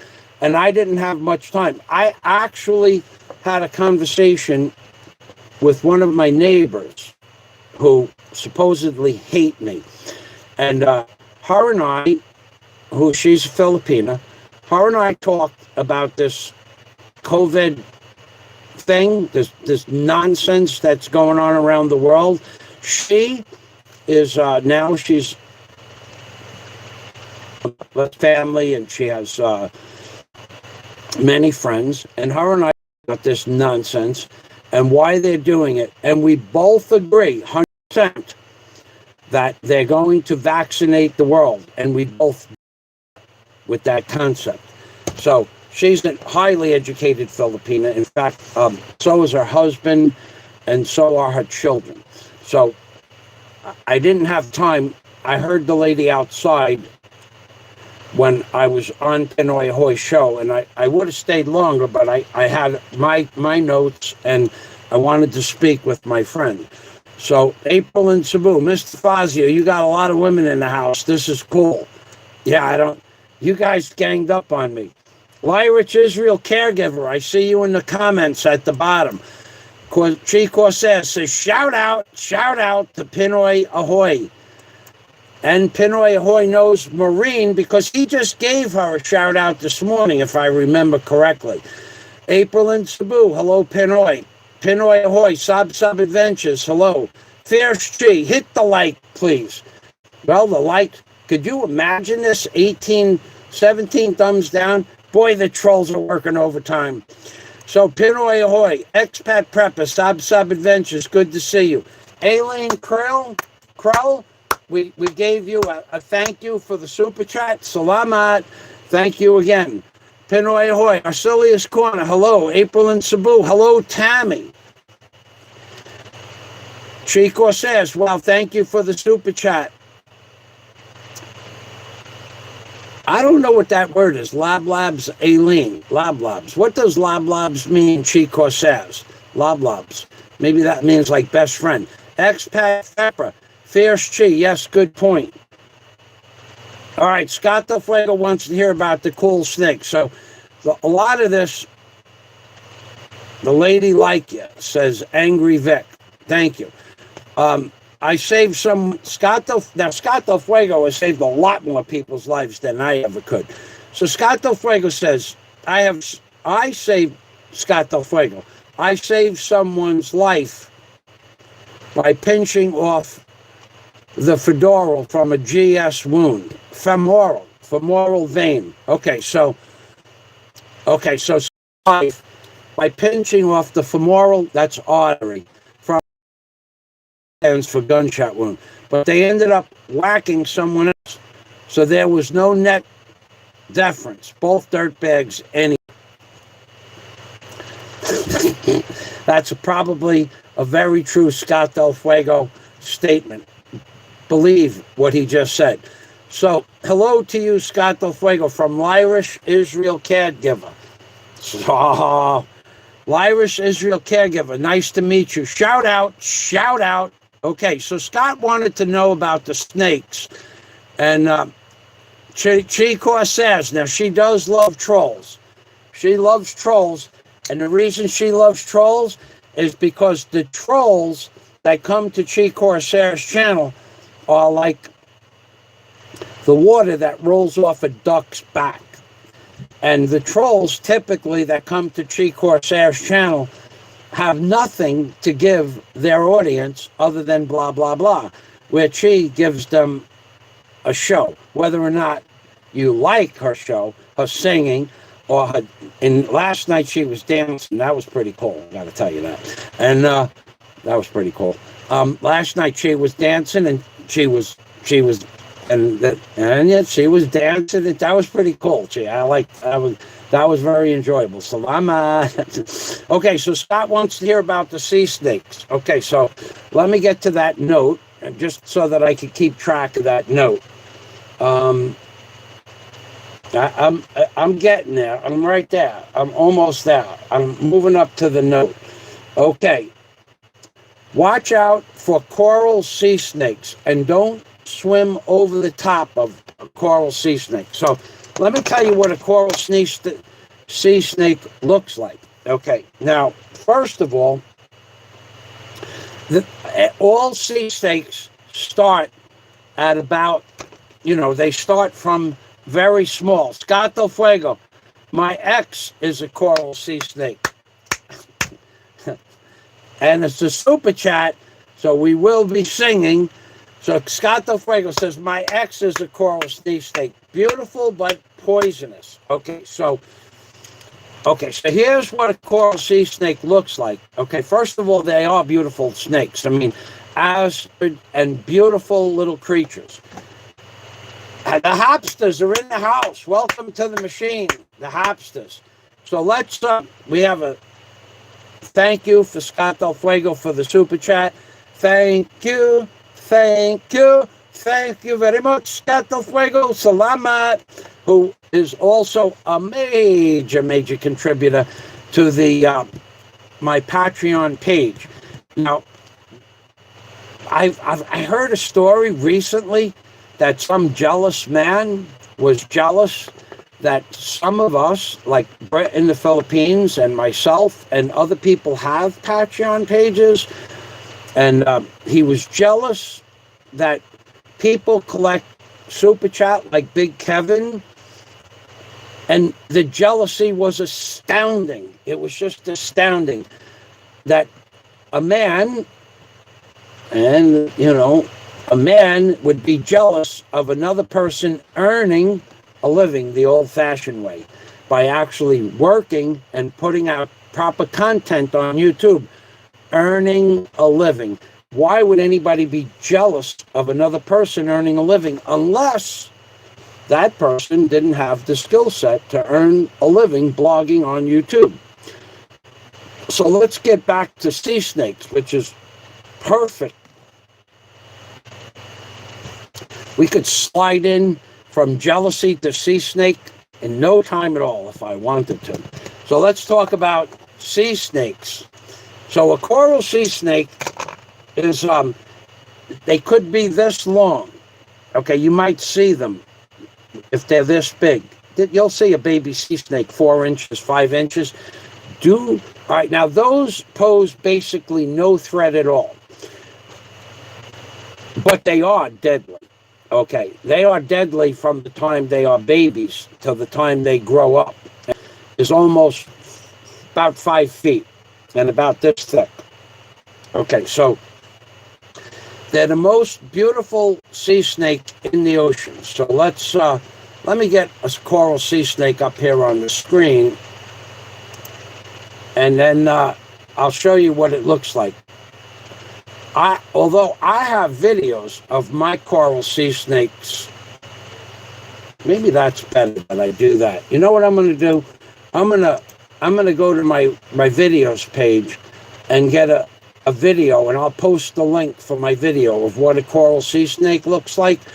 So you'll see me swimming with a coral sea snake. You'll see what they look like, and you'll see the habitat that they live in. Now, I don't see them every day. I didn't see one this week, but I saw one last week. I might have seen one moving through the grass, but I wasn't sure about 3 days ago. And you know, and I know, and you know, and I know, and you know, so what I'm going to and show I you know. now is how I take. Okay, I had a video that's only going out to a select group of people. It's about something I did a few days ago. So let's go to my channel, and I will find you a video of my coral snake swimming with a coral sea snake. I've seen them when I was scuba diving, but it's more rare and it's a lot safer because you're underwater. So I'll give you the dangers of seeing what can happen with a coral sea snake and what you should avoid. So it's going to take a while. Page high. Whoa, page high. We can't go. I would say we're going out for a person that comes to my channel, as opposed to people that have no real people on their channel. So Paige, I have an ex who is a sea dragon.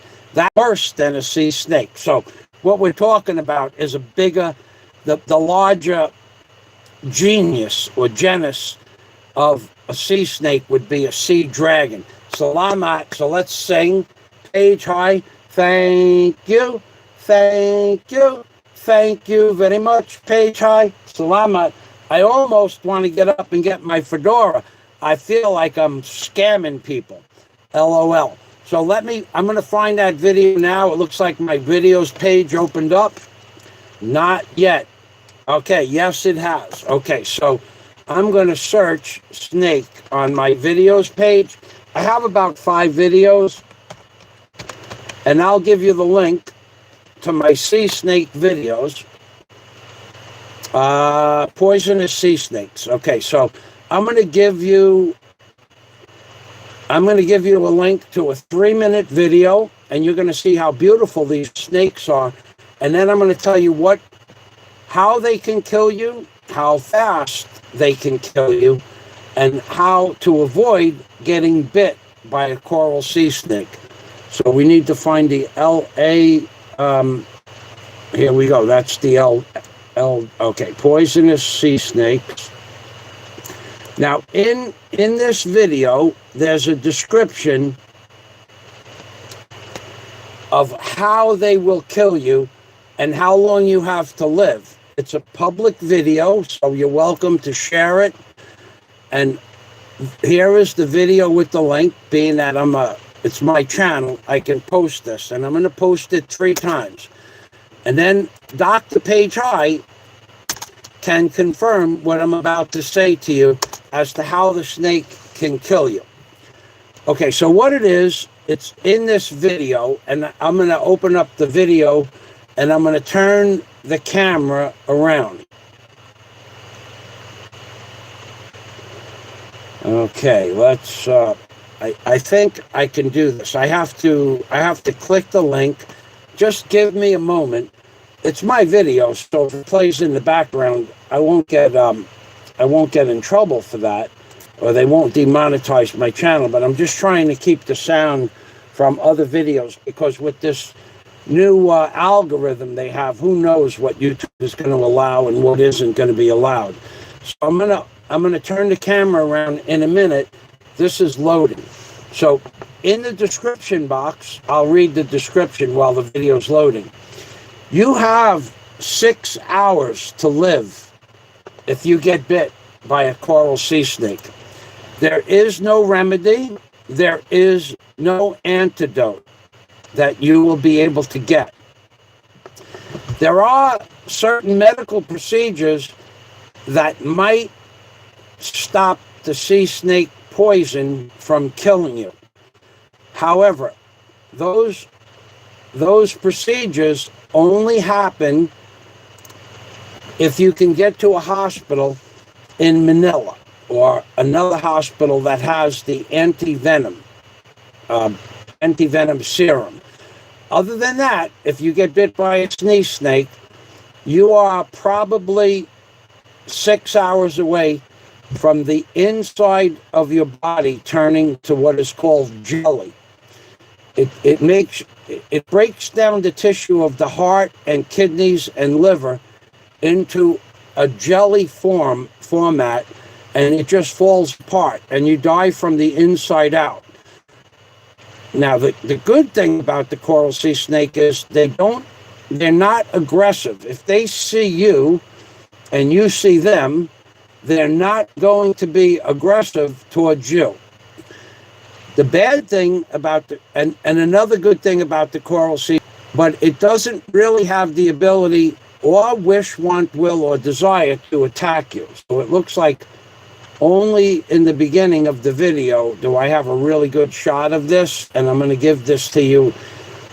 I'm going to go to the beginning of the video again and see if I can find, yeah, here it is. Okay. Okay. Not going to be good. I'm going to have to go to pictures of coral sea snakes. That's what I'm going to have to do. Not going to happen. I'm going to have to go to a picture of a coral sea snake on YouTube, because my computer is running at like 280. So I'm going to get coral sea snake, coral. I'm going to go into Google. I'm going to go into Google, coral, C-O-R-A-L-C, snake. So you should understand that even it shows one of my videos as a video to watch on coral sea snakes. When you Google it, swimming in the Bohol Sea, do's and don'ts. Okay, so let's see what happens let's see how this page pops up. So one thing that you don't want to do is get bit by a coral sea snake. You have 6 hours to live. 90 to 95% mortality rate from getting bit by a sea snake. Okay, so let's say this is a coral sea snake while I'm waiting for the pictures to pop up on the screen. If this was a normal size snake, and head of a normal head of a snake, then this mouth would open up about that big. And the chances of you getting bit would be tremendous. It would be astronomical. The amount of people that would be dead from sea snake bites would be astronomical. Okay? However, nature offset the coral sea snake by making its mouth somehow, I don't know why, but in evolution, the mouth is very tiny. Even if the snake's body is thick like this, the mouth of the sea snake doesn't open up much more than that, the thickness of a USB plug. I'm looking for pictures. Let's see if we can find it here. There are pictures. These are beautiful snakes. So the mouth of a coral sea snake, even if it has a body that big, will only open up a very small amount, about a half to a quarter of an inch, half-inch maximum. Okay, here they are. Okay, I have a picture on the screen. So let me turn it around and show you how pretty these are. Now, you're going to find these on land and on sea. They can come out of the water for brief periods of time.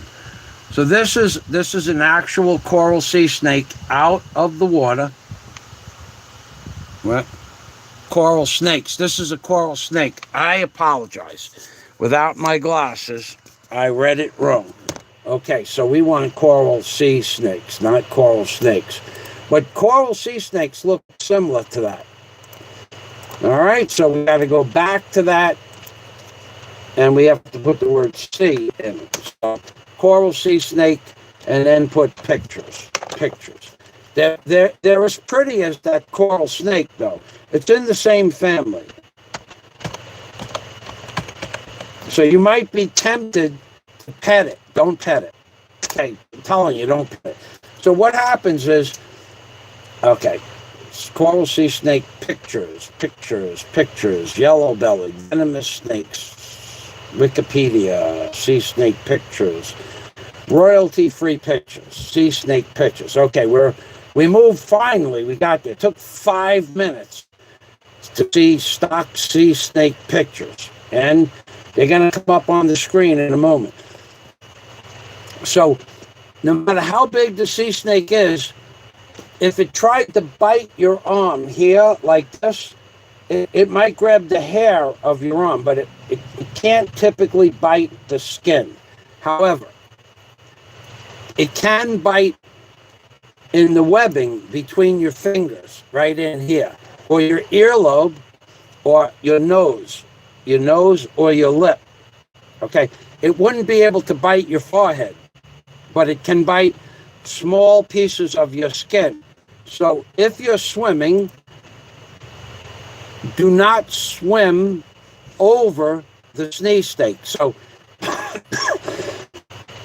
if the sea snake is in the water below you, don't swim over it, because that's how most people get bit. So this is what it looks like underwater.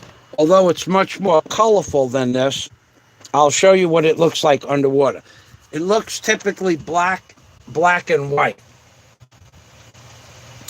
But it's multiple colors. It's yellow, it's orange, it's brown, it's black, it's white.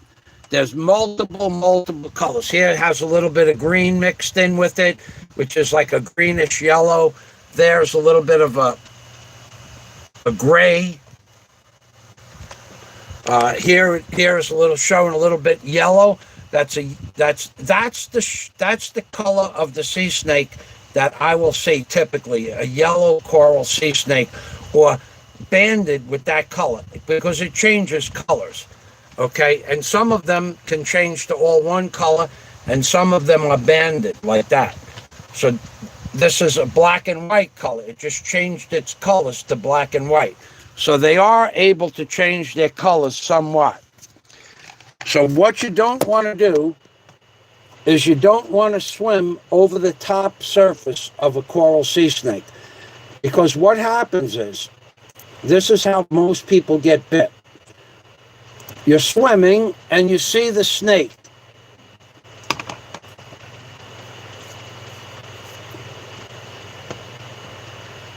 You see the snake and you start swimming over it.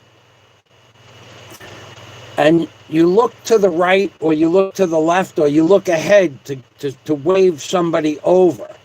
So here's how most people get bit. You're swimming and you got your hands dangling down and your ears are exposed. Even if you have a mask on, your earlobes are exposed. The coral sea snake can hold its breath for several minutes. I'm not sure the total. Depends on the size of the snake and how much activity the snake is using, how much energy the snake is using.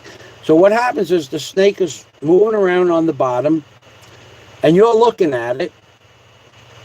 And even if you're looking at it, when it decides to come up for air, it just is swimming and then it decides to go straight up.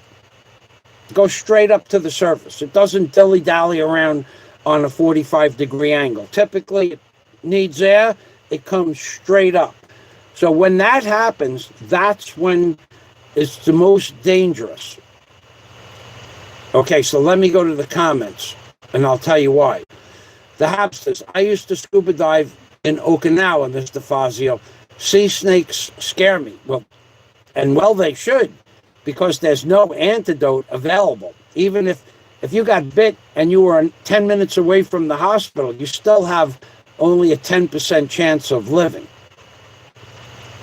So what happens is, Tannoy in the Philippines is in the house. Welcome to the machine, Tannoy. Tannoy, did Big E send you that thing I sent Big E? Hopefully the answer is yes. So what happens is the sea snake, even though it has a small mouth, let's just say this is the mouth of the sea snake. It's swimming, and you lose track of where it is, and you're swimming over it because it's in a brush. Well, when it decides to come up there, it comes straight up. If it hits, let's say it hits your arm, well, even if it wants to bite you, the mouth of the sea snake does not have protruding teeth forward. So in order for the venom to go into a person or an object, the object has to go into the mouth of the sea snake, and it's a very small mouth. So if it tries to bite your arm, it's just going to go like this, like a clamshell bucket of a crane that lands on sidewalk. It doesn't grab anything. It just goes like that. However, if your hand is dangling downward and you don't have gloves on, and the sea snake just happens by chance to come up and land in the web between your fingers, and if it decides to open its mouth and bite you, that would be where most bites occur. In between the webbing of the fingers, in between the webbing of the toes, and the earlobes of a person's ears, or the ears themselves. Because the mouth is big enough on a big sea snake to grab your ear. If that happens, you have 6 hours to live. Like I said, the antidote is in Manila. If it's available, the antivenom. And if it's not, what happens is your heart and your lungs and your kidneys, they melt. They just melt like jello. And 6 or 7, 10 hours later, you're gone. So the way to avoid getting bit by a sea snake is to not swim directly over a sea snake. Swim to the side of it, to the right or to the left, or follow it from behind. But don't go over it head on, because at any given moment it could decide to come up. And you'll try to swim away, and when you're swimming away, if it lands between the web of your finger, the potential for it to bite is right there. It couldn't bite the thumb, like if it wanted to bite the thumb. It can't open its mouth that big. The mouth of a sea snake is if the sea snake has a head this big, the mouth can only open up like this much. It can't open up much. It can open up the thickness of your earlobe, a big sea snake. So you don't want to swim over a sea snake or towards a sea snake. You want to swim to the left or to the right, because when it decides to come up, it goes from swimming to straight up like that, like an arrow, like an oten. And that's why you want to avoid sea snakes and how to avoid sea snakes. You don't want the sea snake coming straight up like an oten and biting you. You don't want that. So we're going to go back to the comments. So not yet, Mr. Fazio, but I'm sure he will. Okay, well, he has something for you. So I thank you again for the most generous donations the other day, Canoy. That was wonderful. Thank you very much. And also at that time, when he sends that to you, if I'd be more than happy if he sent you my email with it. If you want to say hello through the email, Skype, and that would be nice to do. I'd like to add to my Skype. So, all right. So we have all kinds of private conversations, from the Hapsters to Canoy. Shout out, Canoy from Scott del Fuego. Everybody is doing the Chi Corsair shout out, baby. Everybody knows the Chi Corsair shout out. You have made the word shout out famous. Shout out to Chi Corsairs, baby.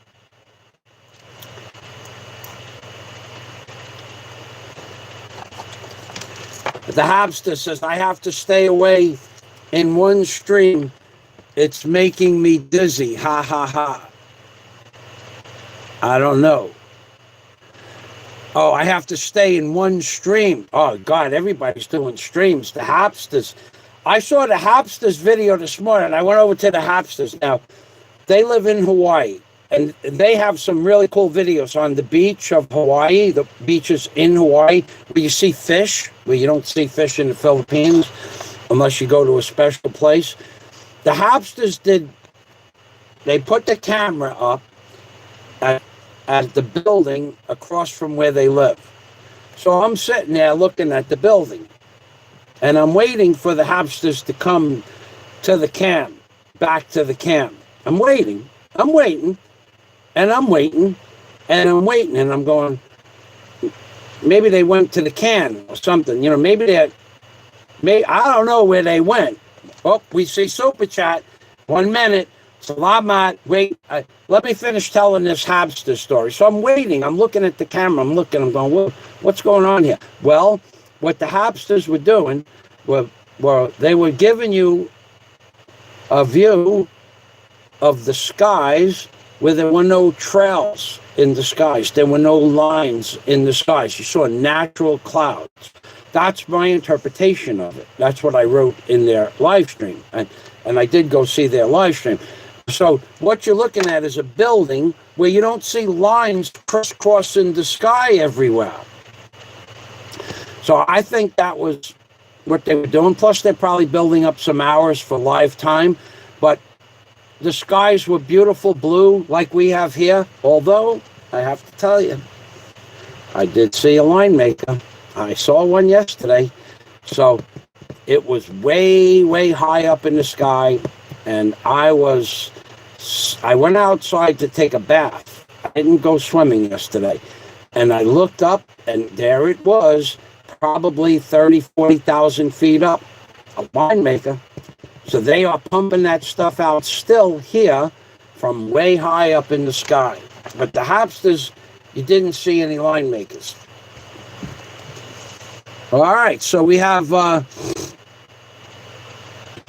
Che Corsairs is saying hello to Mama Hapster. Lynn Linsky, a new name, Lynn Linsky. Welcome to the machine, Lynn Linsky. Arcelius Corner, hi. Hello, Lynn Linsky. Lynn Linsky. Lynn Linsky. Boy, that name just rolls right off your tongue. Hey, Lynn Linsky, you want to go out for a couple of beers? I'm only kidding. I don't drink. But that just sounds like something you could say to Lynn Linsky. Lynn, hey, Lynn Linsky, let's go get a couple of beers. Okay, hi, how are you? Arcelia from Lynn Linsky. Oh, gosh, I can't watch this, Mr. Fazio. It's giving me jeebies. She's afraid of those sea snakes. Okay, LOL, she says. Shout out from Canoe in the Philippines. Do not pet snakes at all. Okay, so we have... Okay, Canoe, I'm going to get right on that. The hamsters, hi. The hamsters, oh, we have some love sharing here. Oh, gosh. Shout out from Canoe in the Philippines. The hamster says, do not pet snakes at all. And Canoe in the Philippines says, what about a trouser snake? LOL.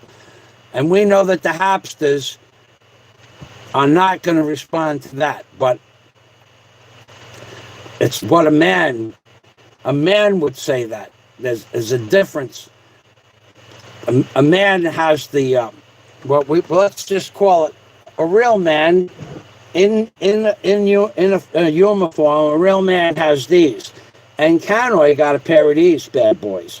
Now this is different than when a puppy, when you see a little puppy and you see he's got the pee-pee, but the other boys didn't drop yet. Canoe got boys like this. He was born with boys like this. These boys had to come out first. It was bigger than his head. I heard stories. So Canoe, he got those bad boys, and he wants to know about trouser snakes. Scott Del Fuego, shout out to Canoe in the Philippines. Canoe in the Philippines says hello, Scott Del Fuego. Canoe in the Philippines says hello, Arcelia's Corner. Honeyco Baby says hello to Canoe. Arcelia's Corner. I have to stay in one stream. It's making me dizzy, says the hamsters. Honeyco Babe. Hi, sister Honeyco Baby from Canoe in the Philippines. Not yet, Mr. Fazio, but I'm sure he will. That's true. The hamsters son Noladito Mo.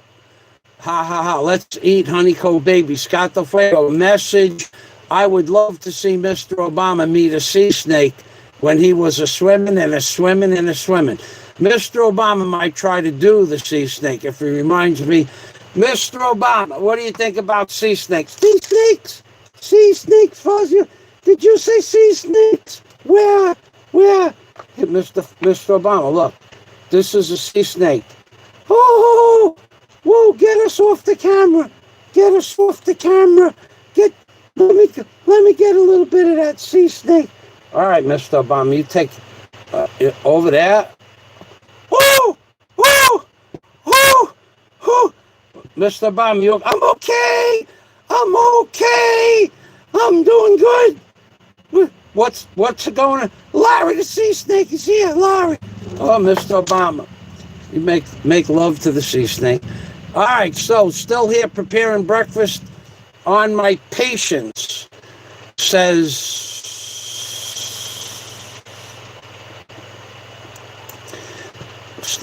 Lyrish Israel caregiver. Still just preparing breakfast of my patients. So that means that Lyrish Israel caregiver is a nurse. I didn't know that. Thanks for sharing.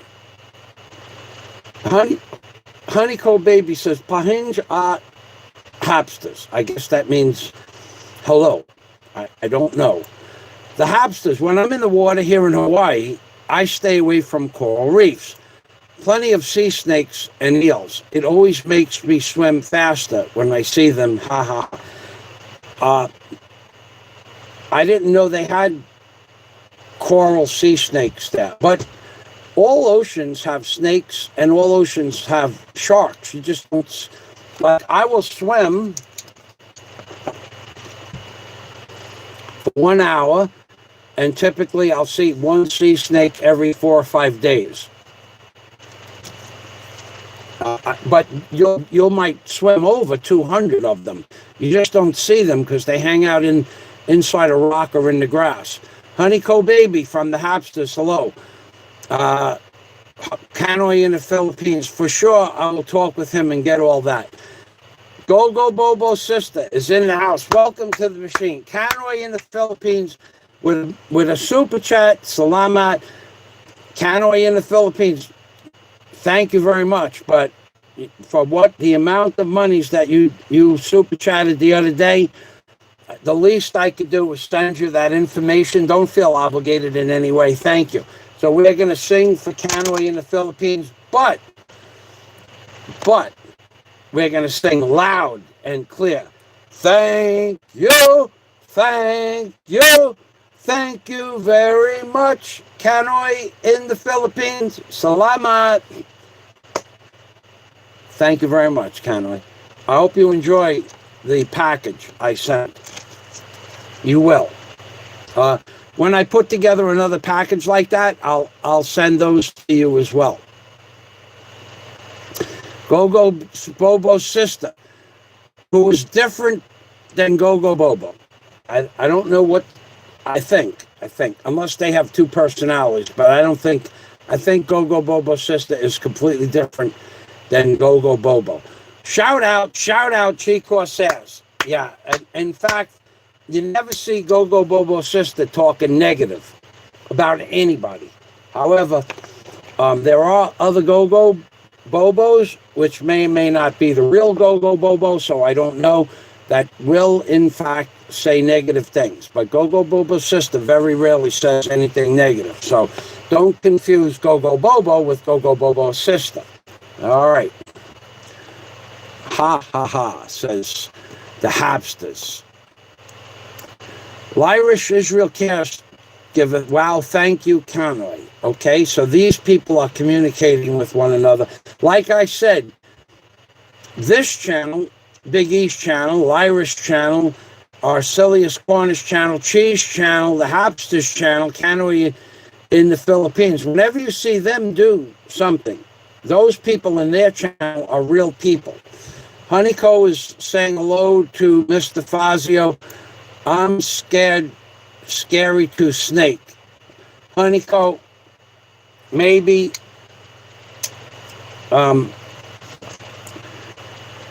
okay, so you should be scared of the snake, because if you make a mistake, the snake will kill you. There's no doubt about it. If the snake bites you, you only have 6 or 7 hours to live. However, if you were a scuba diver and if you really want a sea snake bite, you could wear a suit, a lycra suit, which makes it even more difficult for them to bite you, and you could wear a pair of gloves and booties. So the only thing that would be exposed would be your ears, unless you put a hoodie on. So there's a way, but that's a lot of gear. You know, that's just too much stuff to don every time you go swimming and take it off and clean it. For me, when I'm swimming, I look down. When I'm making videos and doing shout outs, I don't look down. Probably not a good thing, but you know, the chances of a sea snake coming up on you are very, very small. I mean, you might see one surface 5 feet away, but it might as well be 5 miles away. Even if it came up from underneath you, the chances of it grabbing something that's exposed is small. You just gotta have a pair of these. Bring these with you. If you don't have them, you could borrow them from Big E or Canoe or myself or Scott Del Fuego, somebody like that. You could borrow a pair of these boys, or what you could do is take a snapshot of these and you could superimpose them on your page and pretend like you got these, because there's a lot of guys that think they got these, but they ain't got these, because these are galvanized steel nuts from a bridge. And you'd have to be a bridge builder or have been on a bridge building job to get a pair of these bad boys. So you can take a picture of these bad boys and pretend that they're yours, or you could go to a bridge building construction job and buy some of these, but some people are born with these bad boys. Steve Montelli, Canoy in the Philippines, Big E, Scott Del Fuego, myself. I'll mention Mercury. I'll mention Warren H. I'll mention I'll mention lots of people, but there's one person I will never mention when it associates themselves with building bridges. I'll never mention, because the construction habits, even Scott Del Fuego, in the position he's in life, he has construction abilities. Canoy does. I'm sure to some degree Big E does. Even Clark Henderson, the doctor, has construction ability, all his own tools. But there are some people that lack construction skills. Go figure. So,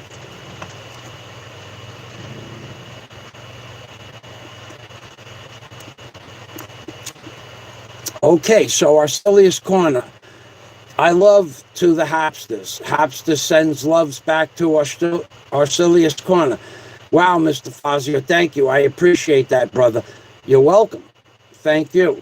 The Hapsters, no problem. Brother Canoy, shout out from Cheat Corsairs, shout out.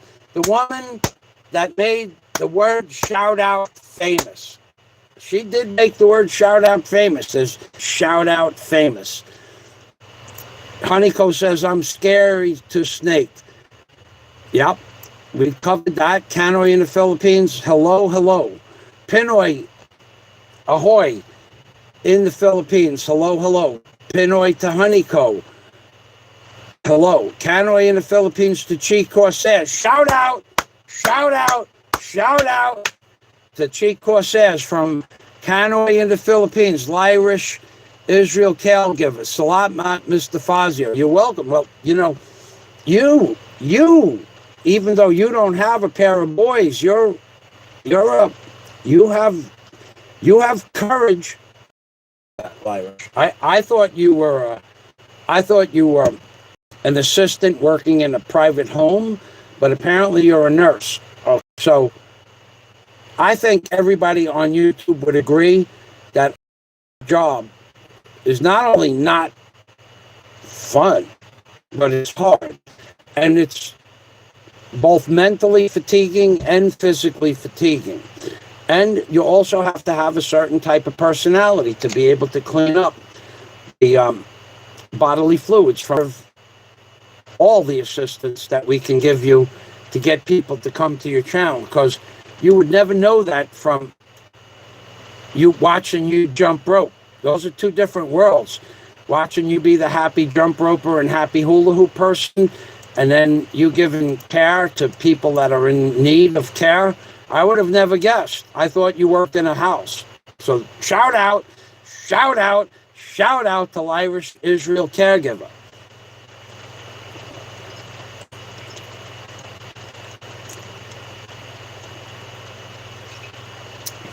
Canoy in the Philippines says, can their fangs not penetrate through a suit? No way. Like if you had a, well, they only have, when you open up the mouth of a sea snake, even if it's on the beach, it will kill you, by the way. If you touch the fang of a sea snake on the beach, you could still die if the venom sac punches poison into you. What you'll see is the sea snakes on the beach with the heads cut off. So the divers will cut the heads right off any sea snake that they see. They don't want to see that.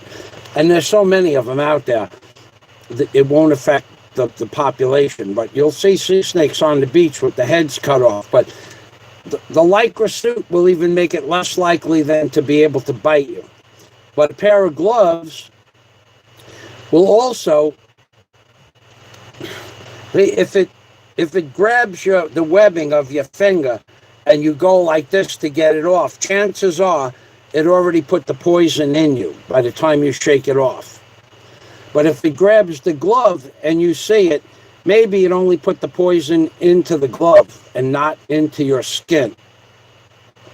So the glove will slow down its ability to bite the skin. I'm not, but if it, like, there's just the chance of a sea snake hitting the web of your finger or your earlobe or your nose is very, very small. It's not like the chance of you seeing a sea snake. You might only see one sea snake every 5 hours of swimming. That's not a high percentage. And then when they're coming up, it's even less of a percentage. Like, I don't know how many people died of sea snake bites in the Philippines, but it might be 1 or 2 per year. Okay, you're much more likely to drown naturally than you would be to get bit by a sea snake. Just think of it as, if it bites you, you only have a 5-10% chance of living. That's the problem. Big E is back in the house.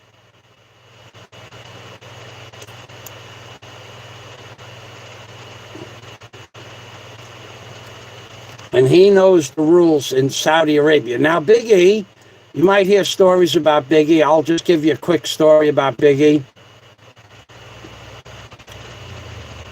Well, Big E said that he runs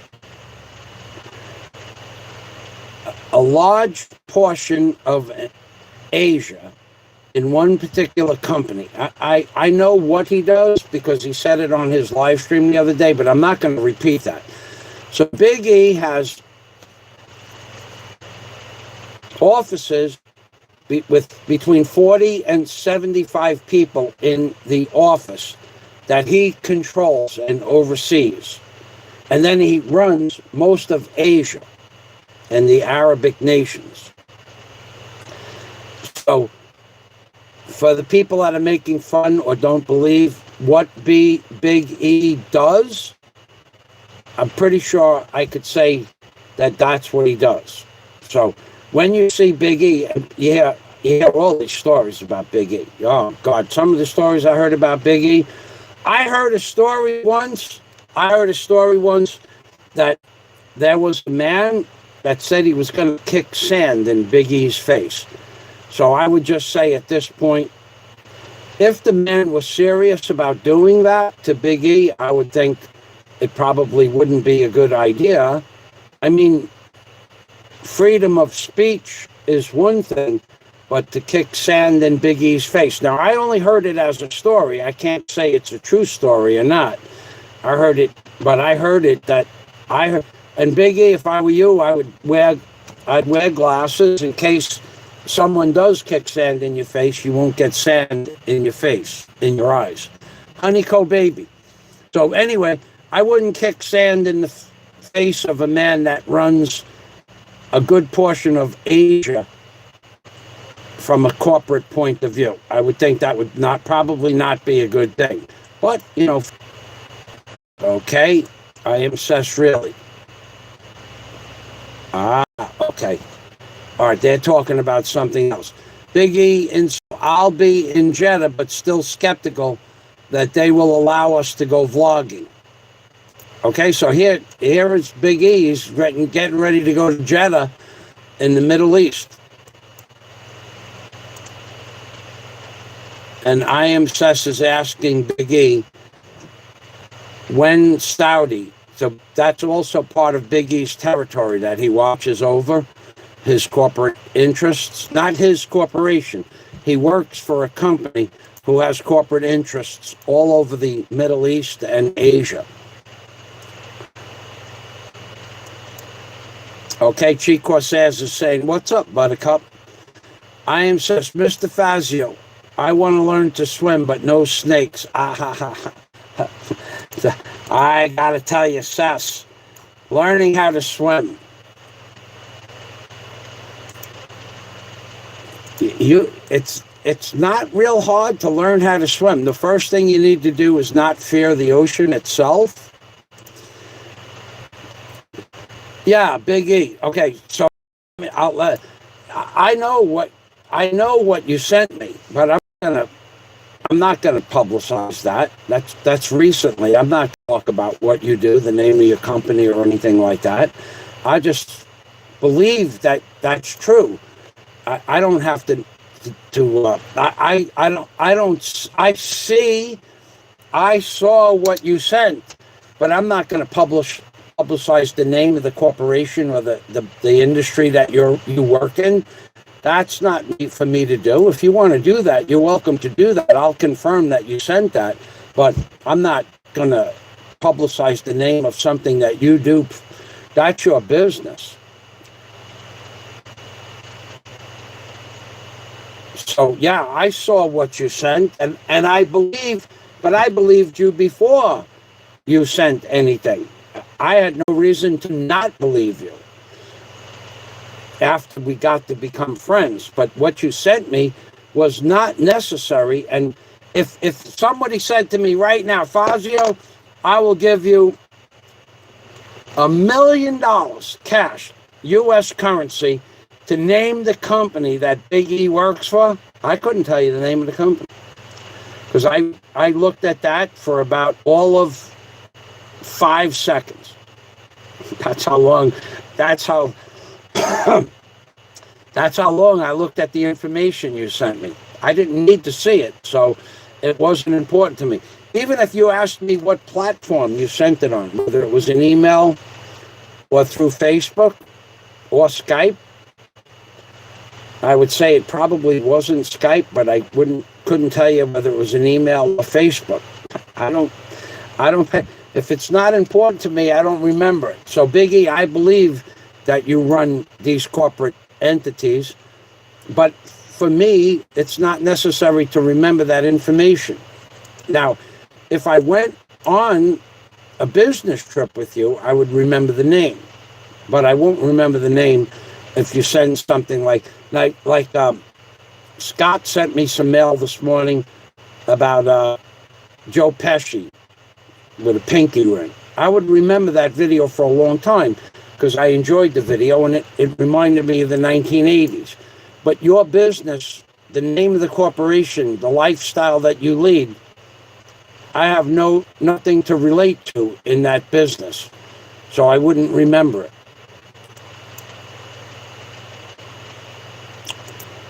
Okay, so Biggie says, I know you won't say it. It's laughable when they say what they say. It is, but it's like when you showed a video of me on a lobster boat where some schlep said that I never worked on a lobster boat. Well, there's a video of me working on a lobster boat. So is that not me on the lobster boat?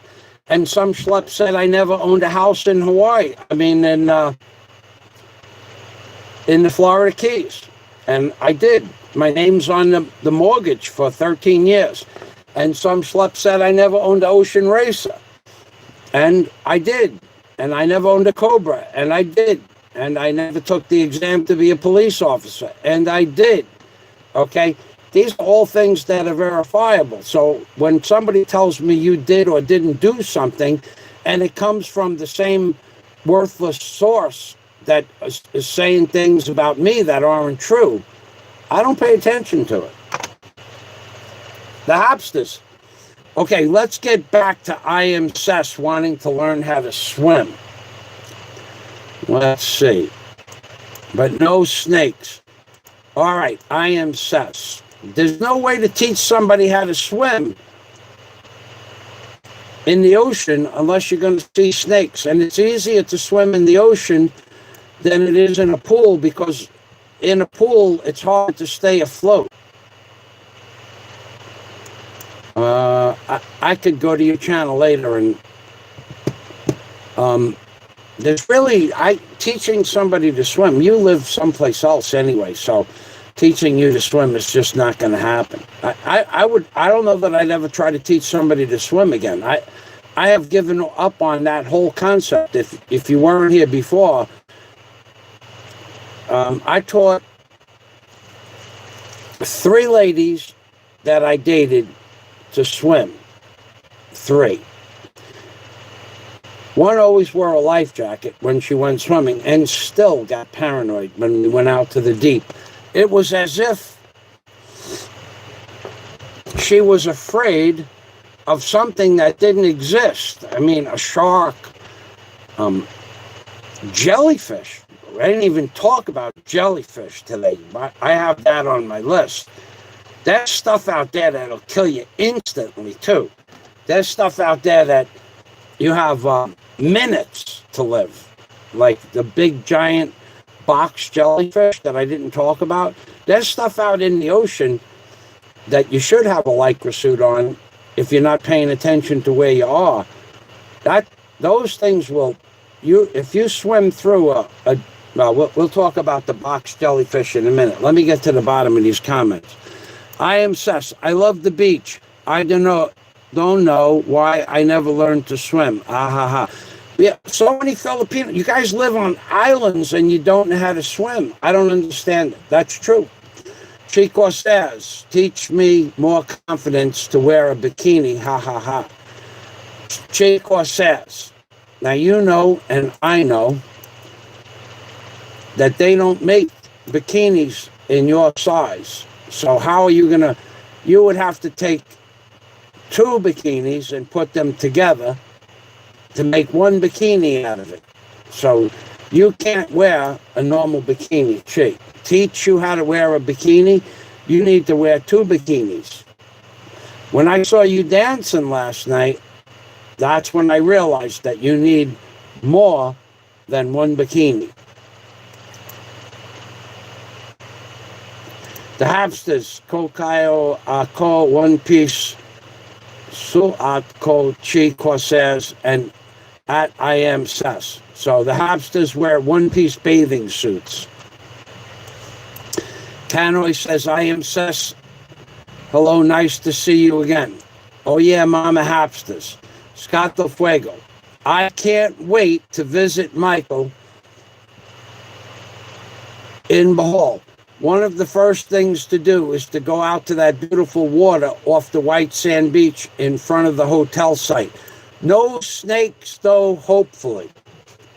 That water stays there every day. Twice a day it's high, twice a day it's low. And this is not even the nicest beach that we could go to. There are nicer beaches. But the beach where I live is an absolutely gorgeous beach, but there are all kinds of different white sand beaches here. I could take you to a white sand beach, Scott. You don't know how to get there by land. There has to be a way to get there by land, but I've only swam there. When you get to the east side of Alona Beach, you swim through the sanctuary, and then you swim past a couple of private houses that are up on top of the reef, on top of the bluffs, and then about 800 to 1,000 feet past the sanctuary, you're going to see a white sand beach, even at high tide. And you're going to see a couple of boats up in the trees. They store the little paddle boats. They put them up in the tree at night when they're done using them, so the weather and the waves don't get to them in case there's a storm. Now that is an amazingly beautiful beach. Okay, there's got to be a way to get to it from above, but I don't know how that happens because I was only on the beach. And when you get onto the beach, if we went there, first of all, you'd have to swim 2,000 feet by myself, because it's just no fun swimming 2,000 feet by myself just to go to that beach, because I already live on a beautiful beach. But the interesting thing, when you get there, there's locals on the beach, and they're collecting the sea urchins in bottles. And there's a lot of fish there because it's far away from the other Alona Beach proper. And so there's barbecues there. So if you bring money, the locals will barbecue up a fresh fish on driftwood or charcoal they make from coconut shells right there on the beach. And you can eat They'll bring calamansi, and you could eat the fresh lemon or lime off the tree, and the sea urchin. It's like a clam, and you just open up the top of the sea urchin. They cut it open for you, put a little calamansi on there, and you eat it. It's delicious. But that's a really interesting thing that you could do here that you can't do it in Alona Beach proper. You could do it in a few other places, but that's one particular beach, and then there's a rock wall that goes up about 60 feet. Somehow or another, they get up and down that rock wall. I've never been able to see how they do it. There must be some sort of path carved into the rock. Typically, by the time I get there, I just sit on the beach, and I haven't been there in 2 years, so it really doesn't even matter. Actually, it's 3 years. It was before I met Daisy. So I'm sure they still do that, but that was a beautiful beach. That was like a whole different world there. It was, the Filipinos were all friendly. All of them spoke pretty good English, and they would, wow, it's raining. And they would tell you 5 pesos, 10 pesos, and they give you a fish for 20 pesos. And they cook it right up. The fish is still flapping. They throw it right on the grill for you. That was pretty interesting. If you stayed a long time, we could go there.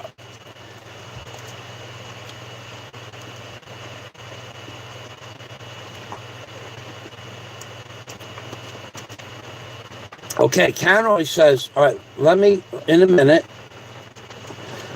Chico says,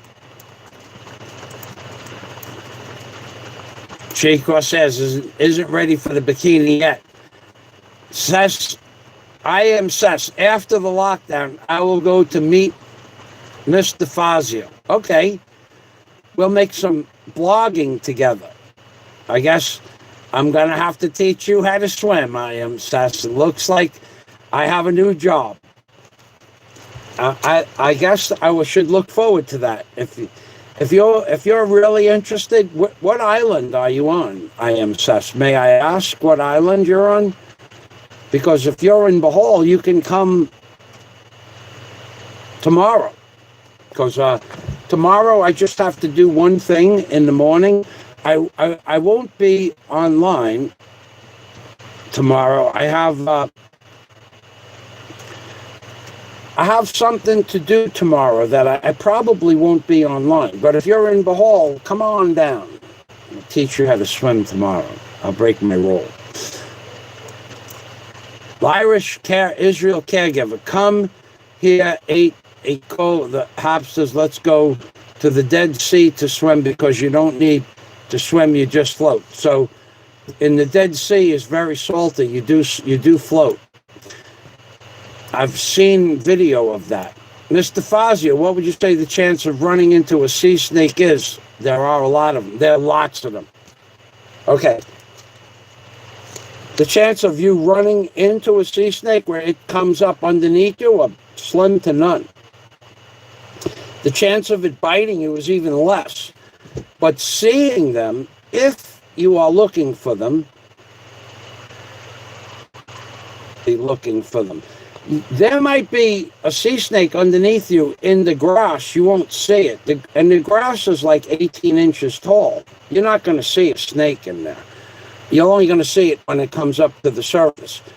So if you're really looking for one, I mean, if you just go out in the Doggett and say 5 feet of water, and you just sit there with your face down in the water and just relax and look for a sea snake, I guess if you stayed anywhere from up to 2 hours, you might see one maybe swim by. You're not going to see them. They are in the grass. Now, if you go over the rocks, there's less of them in the rocks, but you'll be more apt to see them. You're not going to see a lot of sea snakes. For the amount that you swim over, past, and through, you're just going to see very few. Every 5 hours of swimming, I see one. And typically, you just see it from a distance, and it's swimming. They will not swim towards you. If they see you, or sent you, they go away from you. And you might not even know that they saw you when they swim away. Because if you're looking over here, it'll be swimming that way. They don't like people. They're not aggressive. They don't attack people. The only way they bite you is by sheer accident. Let me get a little water here.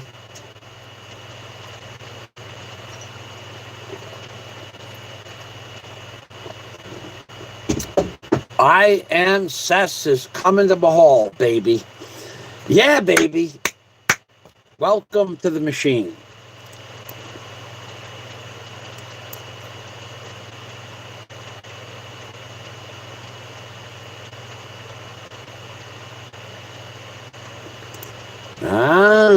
I Am Sess wants to meet Chi Corsairs in Manila to buy some bikinis. Yeah, baby. Yeah, baby. Maybe we could have a bikini contest instead of a singing contest with Chi Corsairs. I Am Sess. Not the house he's married.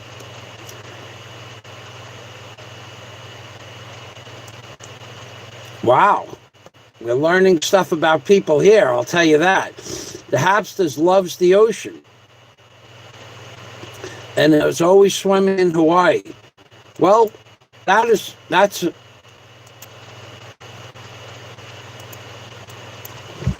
Irish Israel. All right, comments from before. Honeyco baby Big E, hope to see you soon. Big E has a Saudi trip. Hopefully he's going to see Honeyco. Irish Israel caregiver. Let's meet all guys being at a YouTube family. Yeah, that'd be nice. That would be nice. I am so looking forward to the Big E extravaganza, where 11 or 12 of us are supposed to get together and have a barbecue. And Big E is renting some kind of house. I think that is so cool. Thank you. So now let me ask, this is going on quite a while now. We're at 3 hours. Does anybody else wish to start a live stream and we can send everybody over to the other person's live stream? Chi, Big E, Honeyco, Irish, anybody want to start a live stream? Post a comment down here and we'll get everybody to go over to your live stream, because I'm going to run through these comments really quick and see what's. Big E is going to Jeddah, but still skeptical that they will allow us to go vlogging. I Am Sess says, watch the other Filipino vlogs from Saudi. Yeah, they will do blogging, says Honeyco Baby. Chico says, what's up, Buttercup? Mr. Fazio, I want to learn to swim, but no snakes. Okay, that's where we were. So if anybody wants to do a live stream, let me know. We'll post the link over there. Chico says she loves sea snakes. She wants to eat a sea snake.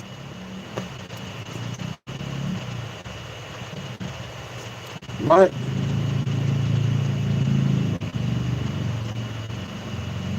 Oh, no. She doesn't want to eat a sea snake. She's afraid to eat sea snakes. Okay. Biggie says he was supposed to be in Sydney tomorrow working. This lockdown has affected a lot. The Habsters, me 3. Yay, Mama Habster, says Chico says. I Am Sess. The Habsters, 8. LOL. I'm missing that word, 8. Biggie says, I know you won't say it. It's laughable when those fraudulent people on YouTube laugh at what Big E does for a living. Honeyco Baby is loading something. The Habsters, Mr. Fazio, I love to swim in the ocean, and I'm always swimming, paddling during summer in Hawaii. Why only during the summer? If you're paddling in a kayak or a little canoe, you could do that in the winter. Do you have any videos of that up on your page that you want to share here? Habsters, do you have videos of you paddling out in something that you want to post? I'll give you a wrench so you can post the links.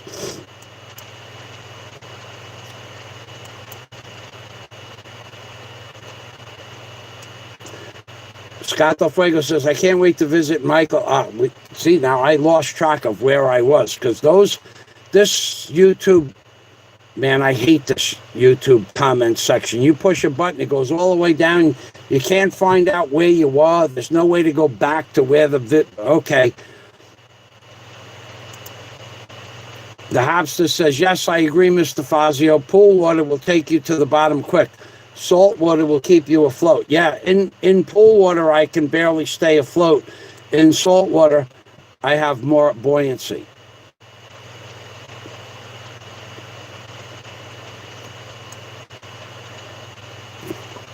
Scott says, bikini or one piece, they all look great once you drop them to the floor. Chico says, LOL, Sir Fazio. Chico says she's ready to wear a bikini. She's ready. She goes, there's nothing holding me back. The only thing holding she back from wearing a bikini is the fact that they have to import more material to make one. There's not enough upper body material making fabric in the Philippines, baby.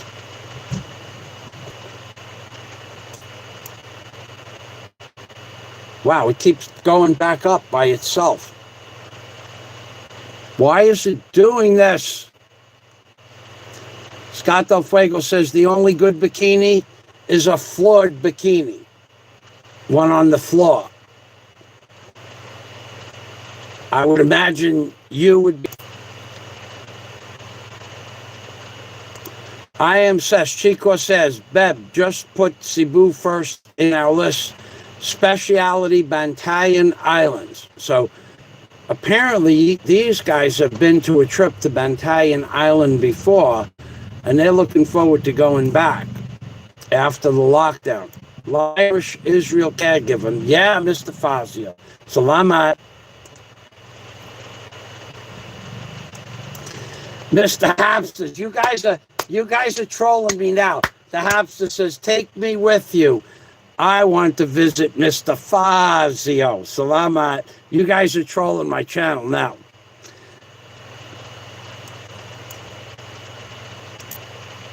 We could all meet, though. There's no doubt about that.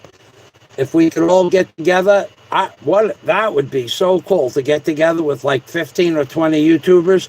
I've heard stories about YouTubers that got together in Mindanao at some sort of conventional hall, and you never saw a video posted on YouTube about it. Let's go to Bohol and swim.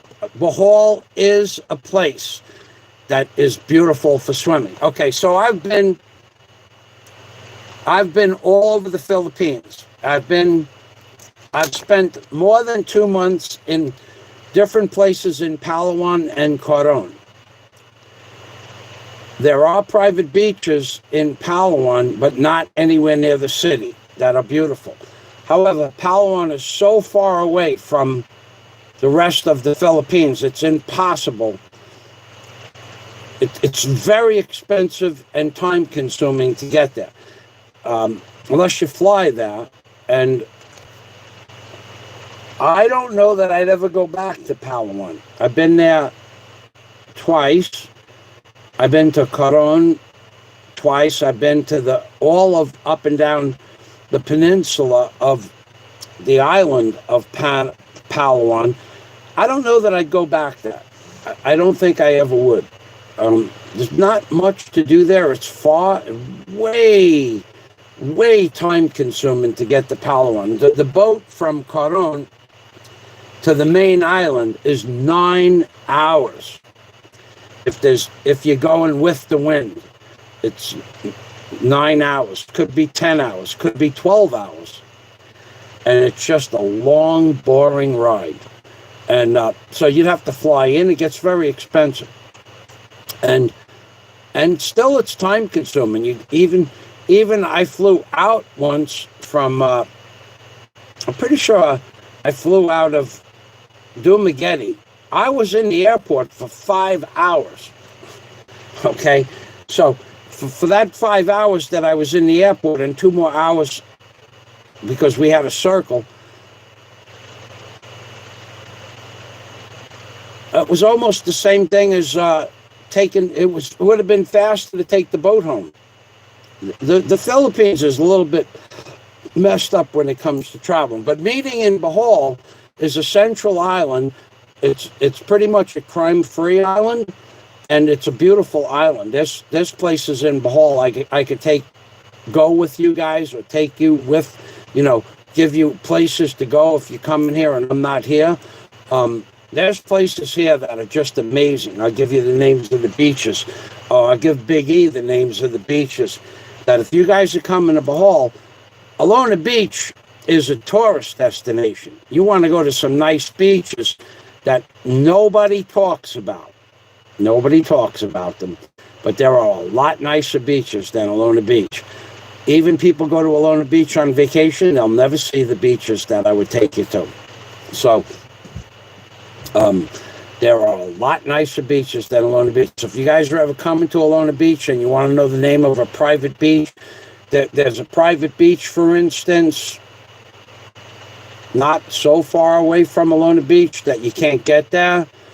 There's a beautiful pool on the ocean, which is, and we're not talking about the Henan, because you can't go in the Henan Resort, that you can, if you have dinner there or lunch, and then you can pay a service fee for a lot of places in the Philippines won't let you use their pool, but I could direct to a beach where the food that you would get at this place is 5-star food.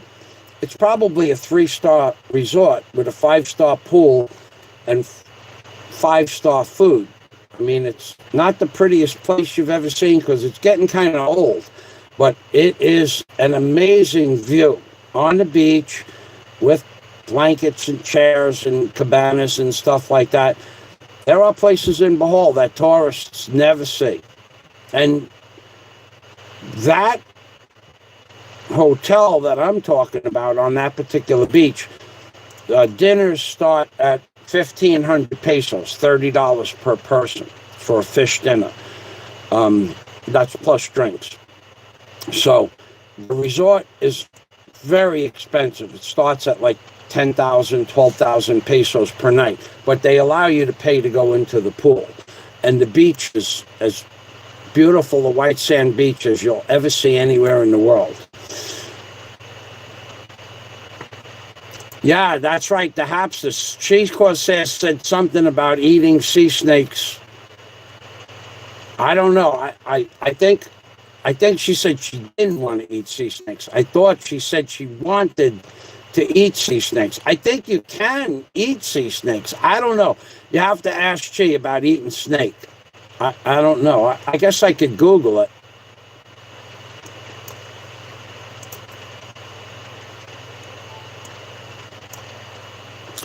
Arcelius Corner. I'm cool, Mrs. Hapster. Do Hindi says the Hapsters. What do you mean you are cool, Arcelius Corner? Chico says, okay, no, I'm not eat sea snake. Who say that? Chico says there's a comment above that looks like it says you want to eat sea snake. That's what the comment looked like it said.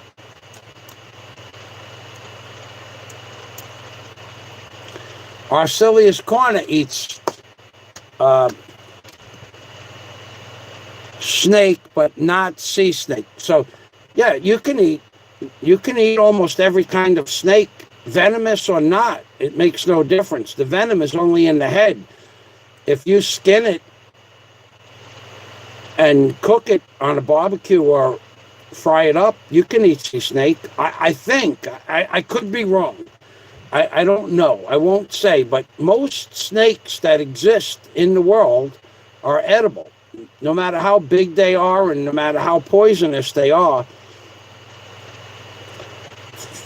From what I remember, I'm not an expert on snakes, but from what I remember, you can eat almost any snake that I've ever read about. Hanoi in the Philippines, he does it again. Okay. Not only a man amongst men, but the ultimate ladies' man, says Hanoi in the... Wait, for that, we got to get the fedora. We're only 10 seconds away from fedora time. So let's get the fedora. Hold on. We're getting the fedora. The fedora.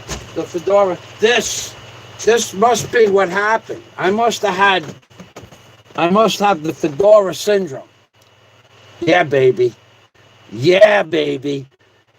Thank you. Thank you. Thank you very much. Kanoy in the Philippines, Salamat, says not only a man amongst men, but the ultimate ladies' man. Nobody ever said I was a ladies' man. That's a first. And I'm not. And I never was. I used to dress a little bit comfortable, not sharp. I never was a sharp-dressed man. But, well, I will tell you that as far as having the ability to meet people, I'm not shy. So I'm not really a ladies' man. I'm pretty fussy. I could be if I wanted to, but I never really got into that lifestyle. I was always, pretty much most of my life, I had long-term relationships, and in between, sometimes long times in between, because I keep myself busy. I have hobbies that keep me very busy, and I'm okay with that. I like my solitude, but I'm not a ladies' man, not an ultimate ladies' man. That's Bakakun Ka. That's a lie. The ultimate ladies' man. He's got me over here in the Big E of Cebu classification. But it sounds good on paper. Kanoy in the Philippines with the Bakakun Ka, ladies' man, Michael Fazio. Salamat. So does anybody starting a live stream? We can get everybody over to that channel. The Hopsters, Mama, noted Mrs. Hopster, agree, Kanoy. Oh, you guys got something going today. You guys got something. There's somebody behind the scenes directing traffic. I think it's Big E sending you guys out messages. Scott Del Fuego, you can eat sea snake. The article said sea snakes have the venom sacs in the head area. They are evolved salivatory glands. Okay. Yeah. Okay. I think you could eat them. So, well, I think you could eat almost any snake. Now, Scott says, I couldn't eat snake or rat and keep it down. I know my limits. You know, I never thought about that. I never thought about eating a rat. Never. The only time I ever thought about eating a rat was that movie with John Travolta, where he goes, you can teach them how to eat rats. Look how smart these humans are. I forgot the name of that. It was one of my favorite movies.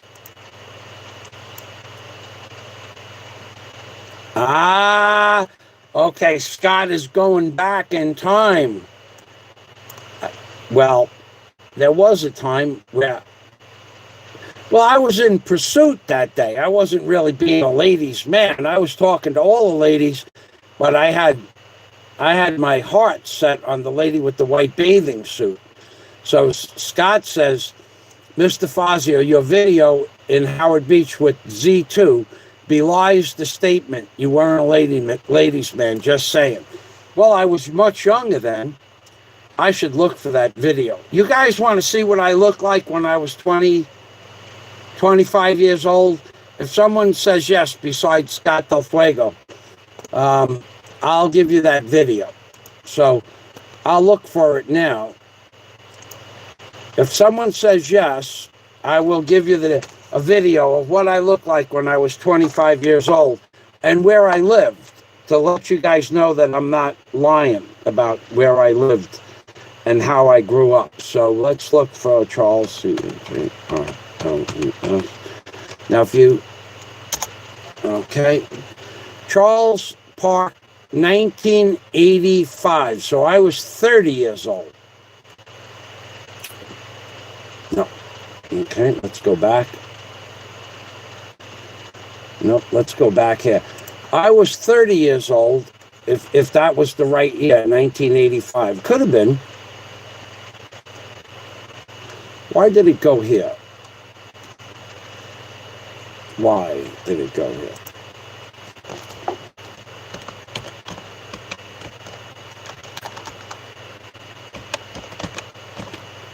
Okay. I pushed the button for it to go one place, and it went someplace else. But here we are. This is, I was 30 years old, and you're going to see me walking on a beach, if you're interested. And what I was doing was I was walking my dog, and there was a beautiful girl on the beach who I had just met that day. And I was trying to get that woman interested in me, and I couldn't do it. And no matter what I said, I don't know. Maybe she was blind. I'm not real sure. But let me, I'm telling you, I worked this woman for the whole entire day, and nothing happened. It was probably a first.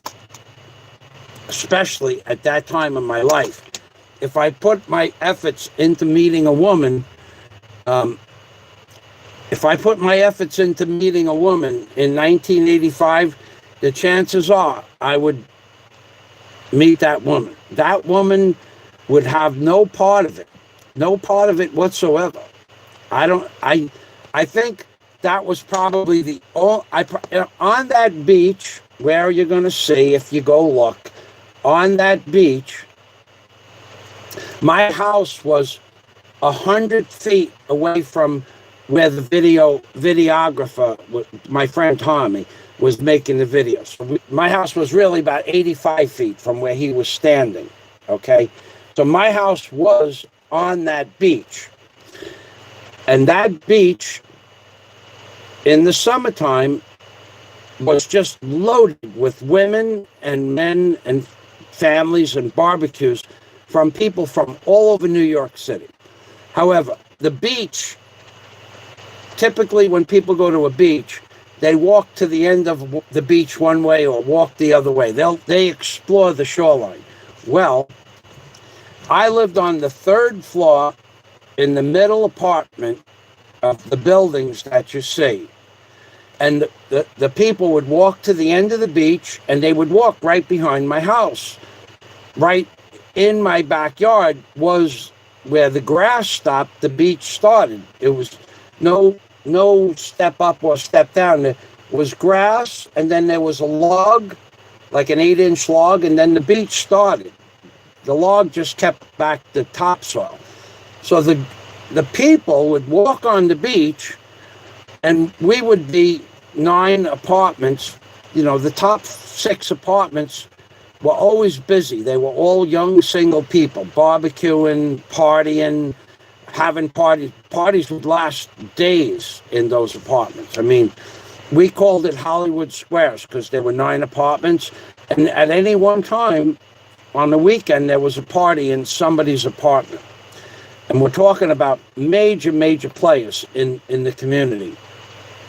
People that you would read about or watch movies about were some of the inhabitants of those apartments. If Peter, my friend Peter, is here, he will confirm that. He will confirm that what I just said is true. The people that they made movies about from the 70s and 80s rented one of the apartments. The people they didn't make movies about that controlled the people that were in the movies owned one of the buildings.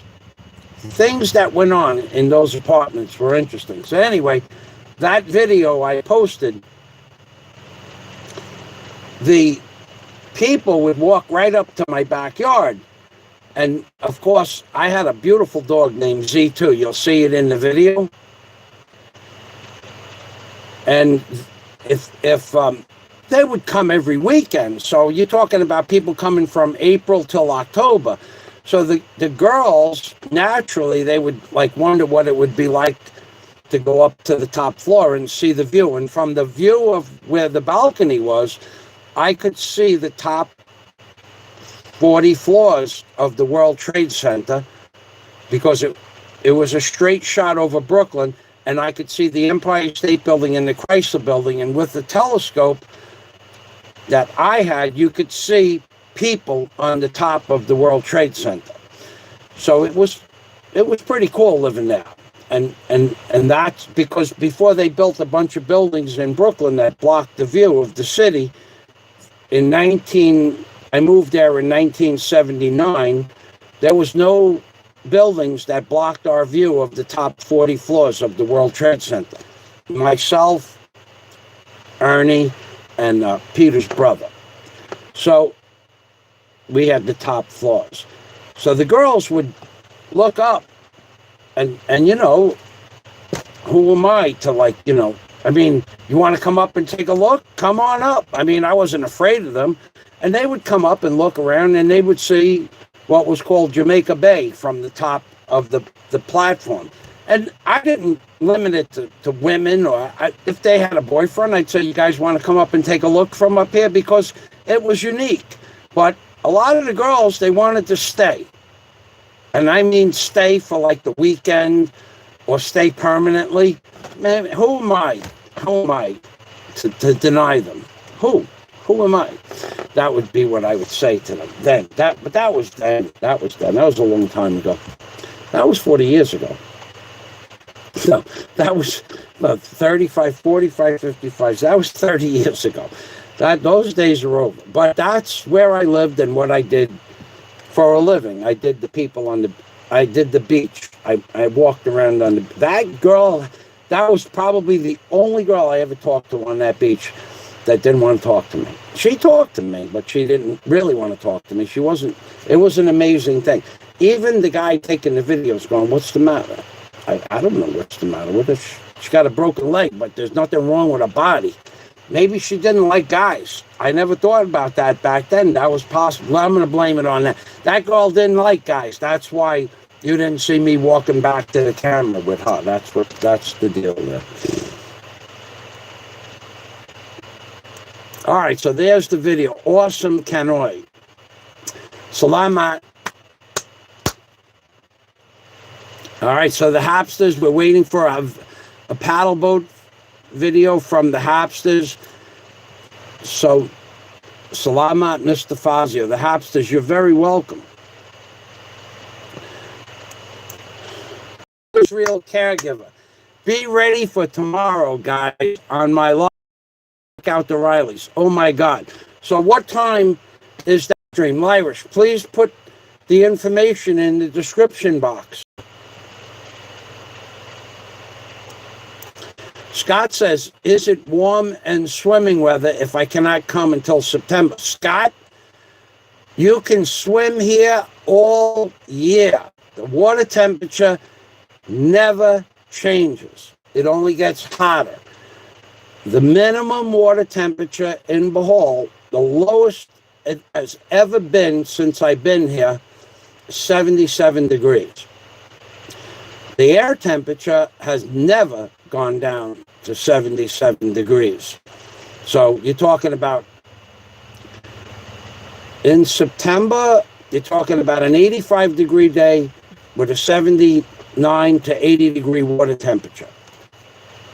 The coldest month of the year, which would probably be January, you're talking about a 77 degree water temperature and a 77 degree air temperature. That's it. Don't get any colder than that. They don't have colder weather than that where I live. This is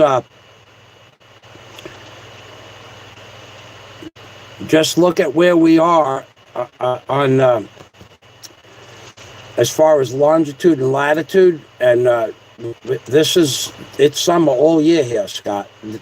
We don't have seasons at all.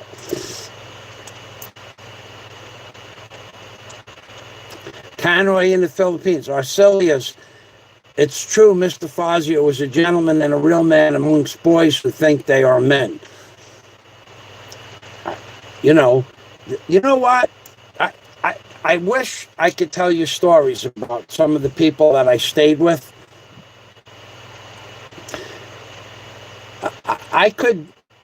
I could mention a man whose name begins with E, okay, and he was not called, well, he kind of was called the Big E because he was the guy that was in charge of a crew. And this guy, he had everything in the world going for him. He never abused anybody. He had more friends, men and women, and more close connections with people.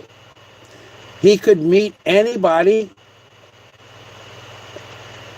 and he was invited to every party that was possible to meet socialites in the community and even in Manhattan. And eventually he ended up living in Toms River. I know that he's never going to watch any of my videos because when I was 25, he was 40. So that would make him 80 years old. He's probably not watching YouTube videos. But he taught us all how to respect women. In the 30 people that I associated with and was friends with throughout the late 70s, all of the 80s, and half of the 90s, of the 30 friends, I don't ever remember, ever, not one time, not one man or woman ever having a fist fight or getting hit by their husband. Never. One person broke up with their wife, Frankie and Doreen, but none of the people that I associated with ever hit their wife. And none of the men that we went out with ever was accused of abusing a woman. Never. Nobody ever got arrested. Nobody ever got in trouble. Nobody ever got accused of it. Nobody ever did it. There was a house that was rented out in, where the hell does Billy Joel live? Out in Long Island, in the Hamptons, okay? And the Hamptons was a place where there was the Hampton Hammers, okay? There was, in the 70s and the 80s, there was no reason to be aggressive towards women. If anything, the women were aggressive towards the men. I mean, it's hard to explain what it was like living back in the 70s and the 80s and being part of a larger organization, let's say. But let's just say you went out to the Hamptons, which I didn't go much. I think I may have been out to the Hamptons 3 times, okay? But what was out in the Hamptons was the Hamptons Hammers, they used to call them. Like a hammer that you'd hammer a nail in. But these were the girls that came from the city, and they were all hammers. They all were hammers, okay? And these Hampton Hammers were regular women that had regular jobs. They were from every walk of life, and they went out 100 miles to the end of Long Island to the Hamptons, and they acted out all their fantasies.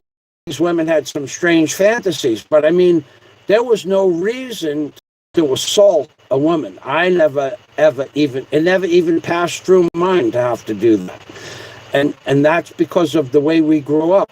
The sexual mindset of people from the 60s, 70s, and the 80s it was a very liberal society when it came to sexual orientation.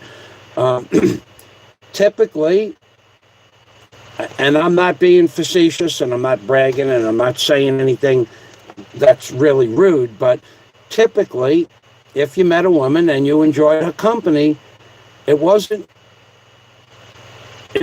far-fetched to go out to dinner and have a sexual relationship with the woman for 1 or 2 or 3 days or a week, and then that would be the end of it. I mean, that was the way things were back then. It's not like it is now. And back then also, there were no sexually transmitted diseases until the middle 80s. So you didn't have to worry about that either. So there was no reason for be anything else but a gentleman with women. And this fellow whose name just happened to start with an E, he set the precedent. He was 40 years old. All the rest of us were from between 22, 23. I was 25 when I met him. No, I was 23 when I met him. Actually, I started working for him when I was 22, 23. I guess I was 22, but I may have been the youngest of the group, but he taught everybody how to be a gentleman, no matter what you were doing, business, pleasure, partying, relationships. Everybody went to, well, I guess we could call him the Big E. Everybody went to the Big E for advice. Everybody. Called him up, went to his office, went to his house, came to a party. Everybody would ask him for advice. So he was the man, and he taught us all how to act like gentlemen. Had I not met him, I may have not had the ability to deal with life as well as I did. So I owe him a lot. I also owe him a lot to teach me. He brought us together with my friend Tommy, who eventually got cancer and survived cancer. He brought us together there were 32 men besides the Big E. And let's just call him the Big E. There were 32 of us, and we were all friends. Nobody ever argued with anybody else. That was not allowed. Nobody ever wanted to. Nobody ever had the need to. Nobody screwed each other. They knew that would lead to, being excommunicated from the community. Nothing more serious than that. But if you wanted to continue to get people to send you business and work, let's just give you one example. There was a guy who did flooring. I think he's probably passed on by now because he was 20 years older than me, so he'd be 85. He did flooring. Well, I was a contractor, so I recommended flooring jobs to him. But he had to have a building or a room built in order to put the floors down, so he recommended me to put the building construction. Johnny the undertaker, he was an undertaker, so we tried not to recommend anybody to him. But he also met a lot of people that needed work done. He gave me all kinds of work. So there was a group back then. There was no reason to be anything but a nice guy because everybody that associated with that whole group of people made money. It wasn't like it is now.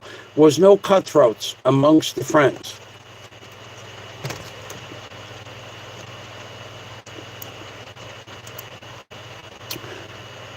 Okay, so we were looking for what time.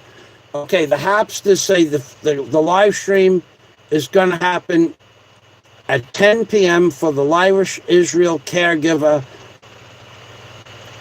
live stream.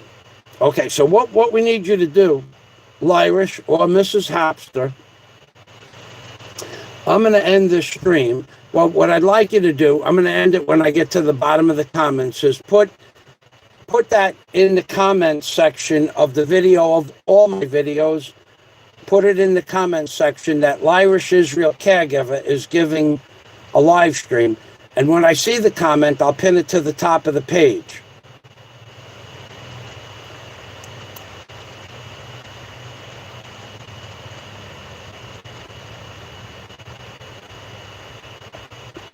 All right, so I posted the name of the video.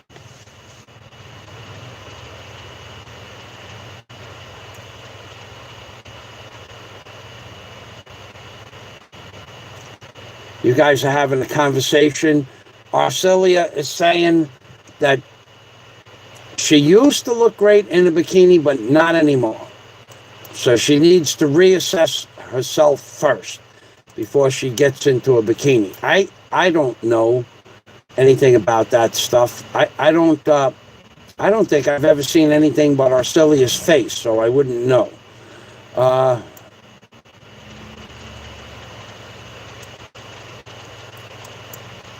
Okay, she's saying goodbye. So I'm going to say goodbye also. That's a good thing. So please put Irish Israel Caregivers 10 p.m. live stream in the comment section. And what I'm going to do is I'm going to copy that down. And then I'm going to put that in the live stream too. Okay, so that's it. Ladies and gentlemen, thank you for stopping by. Kanoy in the Philippines, She Corsairs, Irish, Arcelia's Corner, the Hapsters, Aunt Sue, Tannoy in the Philippines, I am Cess, Arcelius Corner, and everybody else. We'll leave it at that. I just, Scott Del Fuego, naturally, and Big E in Cebu, Chi Corsairs, I miss Chi Corsairs, and everybody else, Honeyco Baby. Thank you for stopping by. Catch some sleep. Okay, good night. Scott Del Fuego, the wordsmith. I'm Bing Permy, everybody. Thanks for stopping by. It was a very nice live stream. Please leave comments in the comments box, and please leave any notifications for people's live streams in the comments once the live stream ends, and it is ending now. I don't know. I'll just shut it off. Here it is right there. End. Okay. I'm Bing Permy.